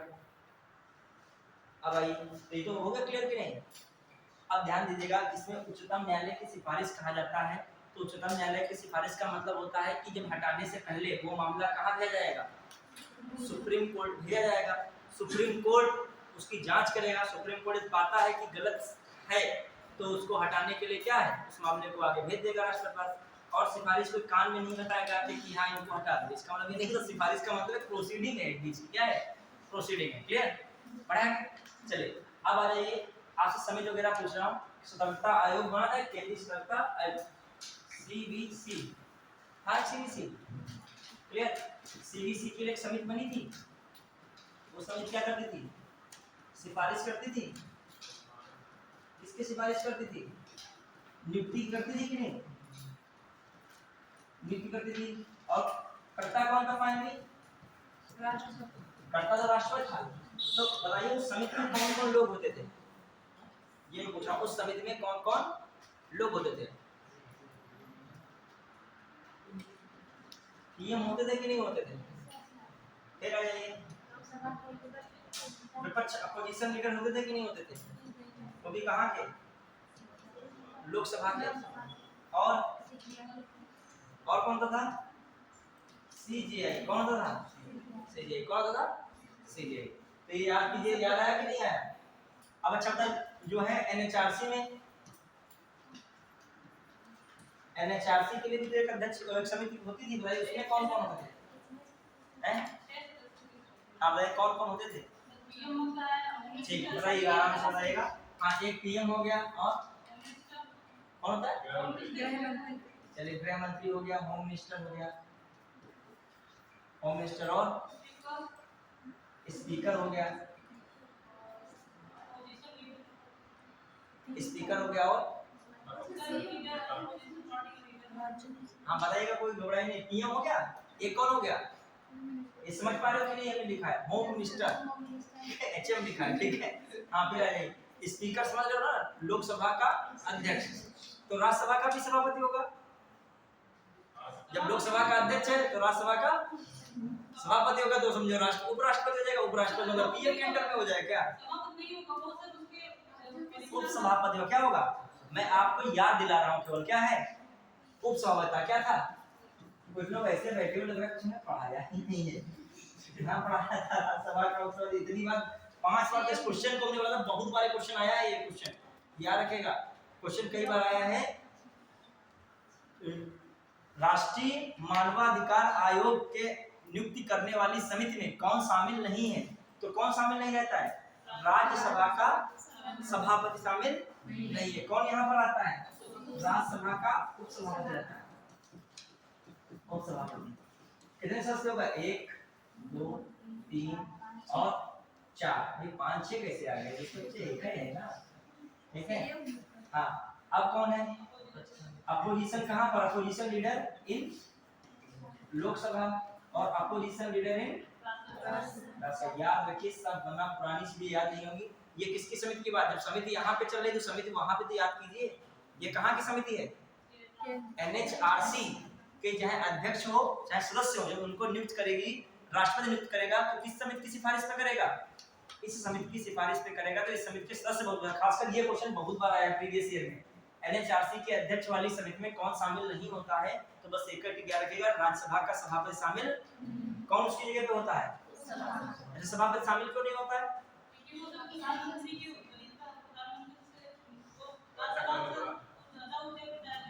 देखिए, बहुत लोगों को पता होता है अच्छी तरीके, लेकिन थोड़ा स्पष्ट बता नहीं पाते। ये जो है इनको पता रहता है, तो नॉलेज है, ऐसा नहीं कहता हूँ।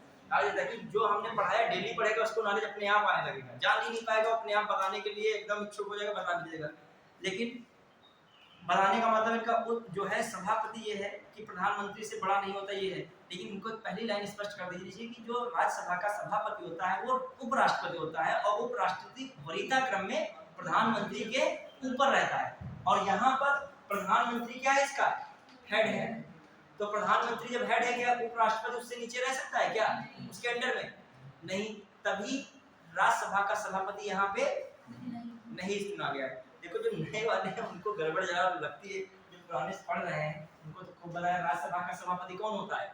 उपराष्ट्रपति होता है। वो यहाँ पर शामिल नहीं होगा, उसकी जगह पर यहाँ पे कौन आ जाएगा?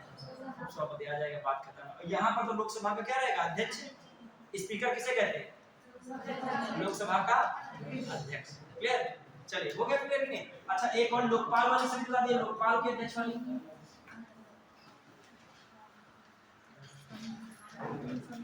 हाँ बताइए, लोकपाल के अध्यक्ष की समिति बता दिए फटाक से, बताइए इसमें।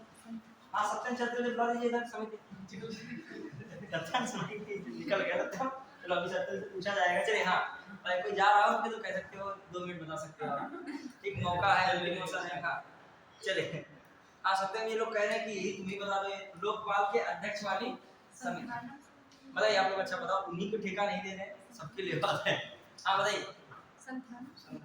नहीं, ये नहीं कह रहा हूँ, लोकपाल के अध्यक्ष। संस्थानम कहाँ से बोल रहे? मैं कह रहा हूँ लोकपाल के अध्यक्ष की नियुक्ति राष्ट्रपति करता है, और जब राष्ट्रपति करेगा समिति की सिफारिश लेगा, तो उस समिति में कौन कौन लोग शामिल होते हैं? कौन कौन होते हैं याद कीजिए। कराया था कि नहीं इसको? चलो सत्य तो बोले, ये सत्य होना तो यस सर भी बोलने क्षमता नहीं रख रहे हो, ठीक है। हाँ, सर की भी कोई गलती हो, मुख्य सूचना और चुनाव आयुक्त को सूचना 1 सेकंड सुधार में नहीं लगे, उससे पहले तुम सुधार के बता दोगे। हाँ बताइए, इसमें बताइए कौन रहेगा? पीएम रहता है। अगला बताइए कौन रहेगा? सीजीआई द्वारा कोई न्यायाधीश, सीजीआई होगा या इसके द्वारा इसके समकक्ष कोई न्यायाधीश होगा। और लोकसभा में अपोजिशन लीडर होगा, विपक्ष का नेता हो गया, और एक कोई न्यायविद हो, कोई न्याय विशेषज्ञ हो, न्यायविद हो मतलब जानकार हो, कानून का क्या हो? जानकार हो। अब एक बार सीबीआई की बता दीजिए, सीबीआई में कौन होगा? सीबीआई में बता दीजिए, सीबीआई की समिति बताइए कौन कौन होता है? पहले सीबीआई की नियुक्ति कौन करता है? सरकार द्वारा की जाती है, समिति ही करती है। यहाँ पर पीएम होता है, और कौन होता है? और कौन होगा? पीएम होगा, लोकसभा का विपक्ष का अपोजिशन लीडर होगा, और तीसरा कौन होगा? होम मिनिस्टर होगा। कौन होगा? होम मिनिस्टर होगा। कौन होगा? Home minister. क्लियर? तो ये कार्य आपको है, पहले जो चीजें पढ़े हो वो आपकी तभी मानी जाएंगी, पढ़े हो जब हम पूछे बता दो या क्वेश्चन आए तो कर लो, वरना कोई पढ़ा हुआ चीज मानी नहीं जाती है। ऐसे किताबों में पीछे देखती हुई लाइब्रेरी की जितनी बुक्स रखी क्या मतलब, यदि आपने दिमाग में है तो आप बता रहे हैं ठीक है, नहीं बता रहे तो आपने पढ़ा इसका मतलब नहीं है। चलिए अब गवर्नेंस को हमने पढ़ा है ना जहाँ तक, अब गवर्नेंस में आगे आ जाइए। देखिए गवर्नेंस में नागरिक चार्टर, नागरिक चार्टर एक होता है गवर्नेंस में।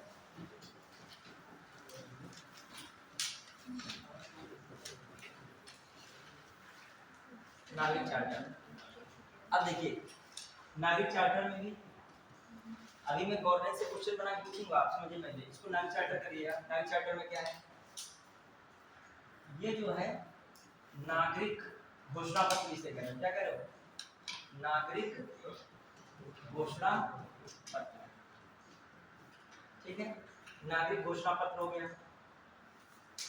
ये नागरिक चार्टर का मेन उद्देश्य क्या है, जो संगठन है, ठीक है, जो भी इसका मतलब क्या है, जो सार्वजनिक संगठन बने हैं, जो भी एनजीओ बने, संगठन बने हैं, उनमें क्या रहे, जवाबदेही, पारदर्शिता, जवाबदेही पारदर्शिता, ये सब चीजें बनी रहे। किसमें बात हो रही है, नागरिक चार्टर, क्लियर। ये बात सबसे पहले जो देश में आई थी यूनाइटेड किंगडम देश था, कौन था, यूके। 1215 में नहीं आ रही है, 1991 में आ रहा है। कब आ रहा है वो अलग है, जो तुम दूसरा बता रही है नहीं है वो वाली घोषणा। हाँ ये जो नागरिक चार्टर अलग चीज है, ठीक है। नागरिक घोषणा पत्र से कहते हो, ये सबसे पहले कहाँ आया था, 1991 में कहाँ आया था, यूनाइटेड किंगडम में इसका जो आया था मामला। जो नागरिक चार्टर अधिनियम एक ऐसा घोषणा पत्र जिसमें सार्वजनिक संगठनों की पारदर्शिता और क्या कर सकते हो, उत्तरदायित्व सुनिश्चित किए जाते हो, उसके लिए क्या लाया गया था, नागरिक चार्टर, ठीक है, नागरिक चार्टर। अब देखिए भारत में नागरिक चार्टर का मामला क्या हुआ, कब हुआ, जो भारत में देखें, भारत में 1997 में, कब रहा, 1997 में। और इसके लिए जिम्मेदार विभाग कौन है, प्रशासनिक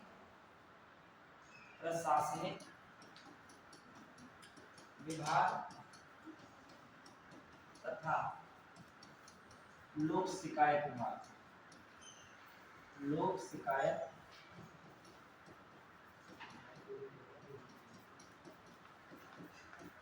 याद रखिएगा, प्रशासनिक विभाग का लोक शिकायत विभाग क्या है, भारत में नागरिक चार्टर के लिए जिम्मेदार है। और कब से भारत में नागरिक चार्टर का मामला आया है, 1997 में, ठीक है।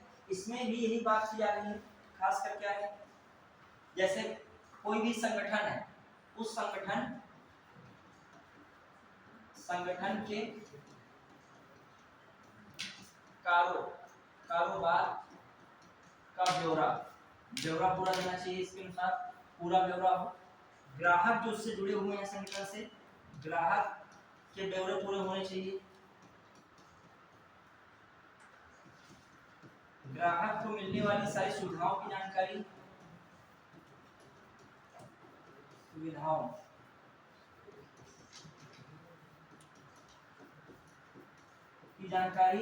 मतलब कुल मिला के जो है कहा जाए, नागरिकों के हर संगठन में क्या बना दिए गए, देखा जाए अधिकार है, मतलब हर चीज में किसके अधिकार छिपे हैं, कोई भी संगठन होगा उसमें जो नागरिकों के क्या रहेंगे, अधिकार रहेंगे।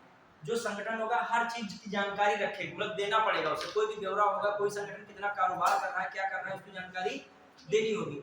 और ग्राहक जो भी चीजें ले रहे हैं उसकी भी जानकारी क्या करनी पड़ेगी, देनी होगी। और जो भी सुविधाएं हैं ये सब जानकारी होनी चाहिए। ये सब किस पर केंद्रित रहेगा, नागरिक या ग्राहक। तो आप ऐसे आ जाए, नागरिक चार्टर की भारत में पहली बार बात 1997 में आई। अगला स्टेटमेंट हो, लोक जो है प्रशासनिक विभाग तथा लोक शिकायत विभाग द्वारा नागरिक चार्टर अधिनियम के प्रावधान बनाए जाते हैं। तो दोनों बातें क्या है, सही है। और ये भी जो है नागरिक चार्टर भी किससे जुड़ा है, ऐसे आ जाए। एक और क्वेश्चन से, सरकार द्वारा किए गए कार्यों के संपादन में निजी क्षेत्र तथा जन सहभागिता शासन कहलाता है। अगला स्टेटमेंट हो, नागरिक चार्टर शासन या गवर्नेंस का एक प्रमुख माध्यम है। तो ये बात बताइए, एक और दो, बताइए दोनों सही है गलत है क्या है? सही है दोनों। एक उसने बताया है क्या है गवर्नेंस, और एक बात उसने क्या कही है, गवर्नेंस के लिए सबसे इम्पोर्टेंट क्या होता है, बीच में सहभागिता और चीजों में पारदर्शिता, उत्तरदायित्व, उसके लिए कौन सी चीज बनी है, नागरिक चार्टर। और एक कब आया भारत में, 1997 में, और विश्व में पहली बार ऐसा कॉन्सेप्ट कब आया था, यूनाइटेड किंगडम में, और कब आया था 1991। तो छोटी छोटी बातें हैं, आज व्यक्ति को पता नहीं थी, एकदम क्वेश्चन आता है तो दिमाग घूम जाता है, बस जानकारी होनी चाहिए। फिर अब आइए एक और मैं बात कर रहा हूँ, गवर्नेंस में एक बहुत इंपॉर्टेंट आता है ई गवर्नेंस। किसकी प्रधानता, सुना ना, ई गवर्नेंस। देखिए समझिए इस बात को, गवर्नेंस में गुड गवर्नेंस का रोल है, और गुड गवर्नेंस के अंतर्गत बहुत सारी चीजें होती है, जैसे हमने कहा पारदर्शिता होती है, उत्तरदायित्व होता है, आपका जवाबदेही है, भागीदारी है, ये सारी चीजें होती हैं। लेकिन उसमें एक और चीज होनी चाहिए, ई गवर्नेंस। क्या होना चाहिए, ई गवर्नेंस। अच्छा मतलब ई गवर्नेंस का अभिप्राय क्या है बताइए, ई गवर्नेंस क्या है, अभिप्राय उसका क्या है? ठीक है, इलेक्ट्रॉनिक, इससे फायदा क्या है? ई गवर्नेंस पहली बार सरकार द्वारा ई गवर्नेंस की शुरुआत कब की जा रही है, लगभग 2006 में ई गवर्नेंस की शुरुआत की गई, कब की जा रही है, और 2006 में किसी सरकार थी, कांग्रेस गवर्नमेंट थी, तभी गवर्नेंस की बातें आ रही है। बहुत सारी ऐसी चीजें हुई हैं, बहुत सारी शुरुआत ऐसी हुई है जो कांग्रेस गवर्नमेंट में थी, और फाइनली उनको जोर कब दिया गया है, इस समय दिया गया है। अब देखो ई वाली हर चीज आ रही है, ई मार्केट, ई नाम, ई गवर्नेंस, ई गवर्नेंस आ रहा है। मतलब ई गवर्नेंस से क्या है, देखो ई वाली चीजें होती है, ई का मतलब होता है, सुनिए ई का मतलब क्या होता है, इलेक्ट्रॉनिक, और मेन इसका मतलब क्या होगा, आप इलेक्ट्रॉनिक नहीं लिख दोगे, मेन मतलब है सूचना एवं प्रौद्योगिकी के माध्यम से जो चीजें की जाए वो किसमें आती हैं, ई वाले में, सब में ई नाम है, उसमें भी कौन सी आ रही है, सूचना एवं प्रौद्योगिकी। अब बताओ ई गवर्नेंस का महत्व क्या है, देख क्या फायदा हो सकता है गवर्नेंस में, शासन में ई गवर्नेंस से क्या फायदा हो सकता है? अपना दिमाग लगाइए थोड़ा सा। देखो आपको बुद्धि दो प्रकार की रखनी है, एक इमोटिव रखनी है, एक कॉग्निटिव रखनी है, समझ पा रहे हो? कॉग्निटिव संज्ञानात्मक है, सीधे फैक्ट और कॉन्सेप्ट, जो फैक्ट है 5 साल 4 वर्ष 5 साल 3 वर्ष 70 वर्ष, ये सब क्या है, दिमाग रखना है, ठीक है। और दूसरी वाली क्या है, समझ वाली, क्योंकि समझना भी बहुत जरूरी, नहीं समझोगे तो भी गड़बड़ हो जाएगा। अब कुछ लोग रटने पे पूरा विश्वास करते हैं, कुछ लोग बस समझने पे करते हैं। आपको भी मिश्रित अवस्था बनानी है, समझने वाली भी और कौन वाली, रटने वाली, दोनों बनानी है। समझने और कोई फैक्ट नहीं याद करोगे तो भी तो दिक्कत है। बहुत लोग कहते हैं बिल्कुल याद मत करो, हर चीज समझो, अब कैसे समझे, कोई 65 वर्ष लिखा क्या समझे बताओ इसमें तो याद ही करना पड़ेगा ना, 65 वर्ष है 62 वर्ष है, हर चीज याद नहीं करी, समझिए समझो इसमें कैसे किया जाए, ठीक है। दोनों टीसीएस दोनों की अग्नि परीक्षा लेता है, फैक्ट प्लस कॉन्सेप्ट। अब आइए मैं कह रहा हूँ ई गवर्नेंस समझिए थोड़ा सा, ई गवर्नेंस से क्या फायदा लगता है आप बताओ। यदि कोई चीज आप समझिएगा, आप खुद ही तहसील जाते हो, तहसील में जाते हो, ठीक है, जात निवास प्रमाण बनता है कि नहीं बनता है? अभी चीजें वही माने अधिकारी या कोई कर्मचारी के माध्यम से हो तो उसमें क्या होगा, आपको जाना पड़ेगा, ठीक है, समय लगेगा, सपोज दैट चीजें, और असुविधा होगी, इससे क्या होगी, आपको असुविधा होगी। तो इसमें सुविधा है कि नहीं, ई गवर्नेंस में क्या है, आप किसी भी शॉप पर चले जाएं ऑनलाइन सेंटर पे, तो उस पे आप जो है चीजें बता दें, आपका क्या बन जाता है, रजिस्टर्ड शॉप है तो आपका जाति है, निवास है, ये सब क्या बन जाता है, प्रमाण पत्र बन जाते हैं कि नहीं बन जाते। तो ई गवर्नेंस ये सब किसका हिस्सा है, जो ऑनलाइन बन रहा है किसका हिस्सा है, पहली बात हुई। अगला बताइए, उसमें डूबी है जो भूलोगे नहीं, रटोगे भूल जाओगे, फिर और क्या फायदा होता है आपको,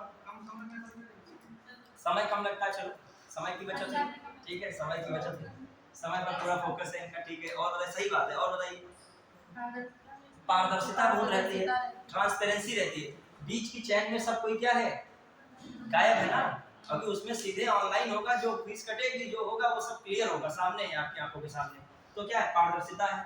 और बताइए, दक्षता भी कहीं कहीं है, दक्षता का मतलब वो शायद इतना आपका काम बिल्कुल क्लियर ना हो पाए, ऑनलाइन से होता है वो चीज एकदम क्या रहती है, क्लियर है, जहाँ पे जो कॉलम है वही भरोगे, ये नहीं कि अपना लिपा पोती बना रहे हो, और जो हो गया है तो जब करेक्शन होगा तभी होगा, ऐसे अजर्रा में बार बार आप सुबह किए, फिर दोपहर में फिर किए, फिर शाम को कुछ और कर रहे हो, तो करेक्शन का भी ऐसा नहीं, तो क्या होगी, दक्षता है, सुविधा है, पारदर्शिता है, समय की बचत है, ये सब किसके, अब ये बताओ ये सब किसमें सहयोग कर रहे हैं, गुड गवर्नेंस में सहयोग कर रहे हैं कि नहीं कर रहे हैं?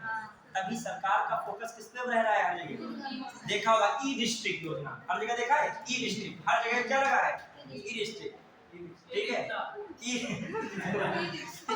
रिक्शा यहाँ से भर के डिजिटल रूप में यहाँ से वहाँ नहीं पहुँच जाओगे। हाँ, वहाँ पर ई रिक्शा का प्रयोग इलेक्ट्रॉनिक से, सूचना प्रौद्योगिकी से, ई रिक्शा में प्रौद्योगिकी क्या लगेगी? हाँ, मतलब ई रिक्शा तुम्हारा बिल्कुल जेहन में है कि विकल्प दूसरा जो है तुम्हारा जो है क्या है, सुनिश्चित है, मतलब जेहन में है, विकल्प है, आपके पास नहीं विकल्प हो सकता है, ठीक है। और दूसरी बात है, कोई भी कार्य क्या होता है, खराब नहीं होता है, ठीक है। अभी तुम लोग ई रिक्शा हासिल लगे, अभी ई रिक्शा आओ तो घर तक नहीं पहुंचोगे, इसमें बोल लो ई रिक्शा लेके हम आज नहीं चलाएंगे, तुम कहोगे भैया चलाओ, ठीक है। आइए लिखेगा, उसको लिख लेगा, ई गवर्नेंस वाला बात लिखेगा। ई गवर्नेंस सुशासन के लिए महत्वपूर्ण, ई गवर्नेंस सुशासन में महत्वपूर्ण भूमिका निभाता है, लिख लीजिएगा साथ में। ई गवर्नेंस सुशासन, ई लिखेगा ई गवर्नेंस, ऐसे ई गवर्नेंस, बस 2 मिनट बस। ई गवर्नेंस सुशासन में महत्वपूर्ण भूमिका निभाता है। 2006 से प्रभावी है, या 2006 से प्रभावी है, 2006 से प्रभावी है। फिर लिखेगा ई गवर्नेंस से अभिप्राय, ई गवर्नेंस से अभिप्राय, ई गवर्नेंस से अभिप्राय सूचना एवं प्रौद्योगिकी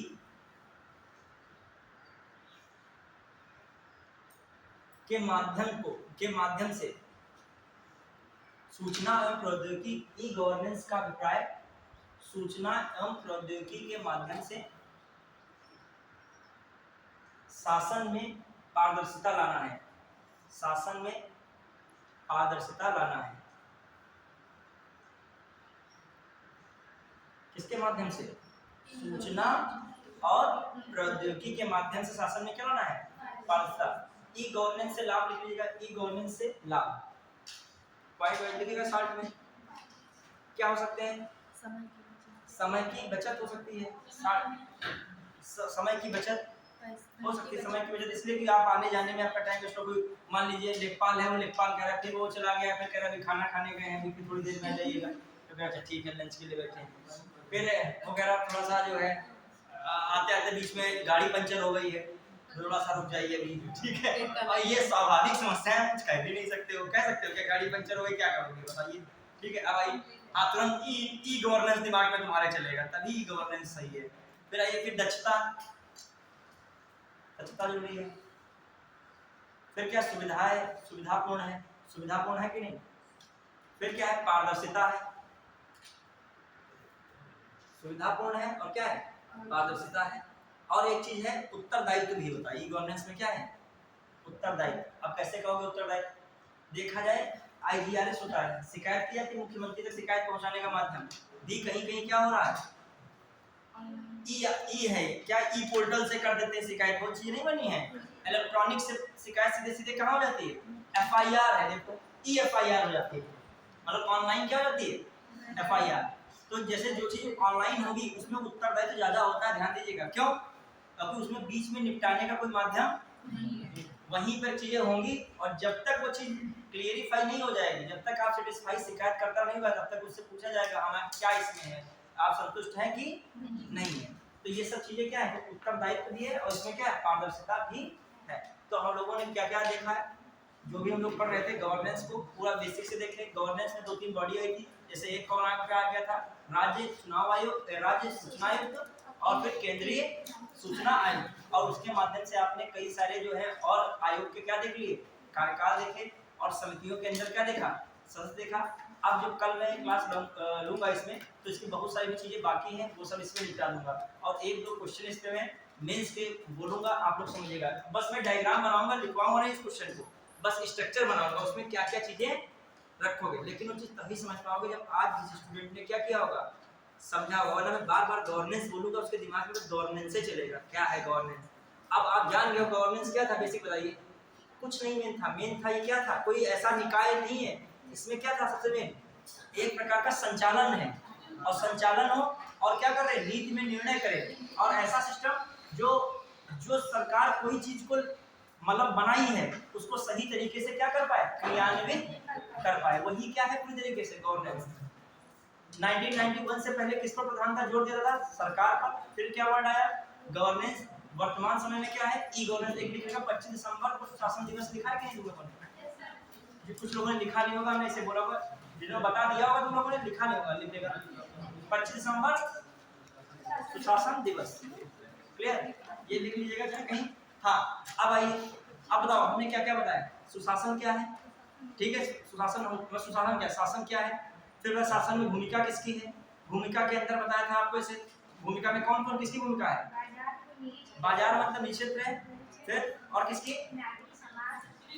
फिर उसकी नागरिक समाज, नागरिक समाज में अच्छा कौन आ जाएगा, मीडिया है, एनजीओ है, ये सारे किस में आते हैं, नागरिक समाज। फिर तीसरी चीज मैंने क्या बताई थी, सरकार, सरकार की भूमिका ऐसा थोड़ी है शासन में, और किसकी भूमिका है, ब्यूरोक्रेसी की, किसकी है, और फिर किसकी है, पुलिस की है, और किसकी है, न्यायिक व्यवस्था की भी भूमिका गुड गवर्नेंस में है। फिर आगे मैंने सबके बारे में बता दिया था, आपका टाइम नहीं बनाने को है। और फिर इसी में मैंने सूचना अधिकार अधिनियम बताया, जो कि गवर्नेंस का सबसे अच्छा साधन कौन है, सूचना अधिकार अधिनियम। और लोकपाल भी है, सीबीआई भी है, सीबीसी भी है, और कौन है, नीति आयोग। ऐसे कहते गवर्नेंस के लिए जिम्मेदार संस्थाएं हैं, तो इतनी में नाम बोलना हो, सब क्या है, जिससे भ्रष्टाचार इत्यादि पे क्या लगे, रोक लगे, वो सारी किसमें आ जाएगी, गुड गवर्नेंस। क्लियर, तो आज के मिनट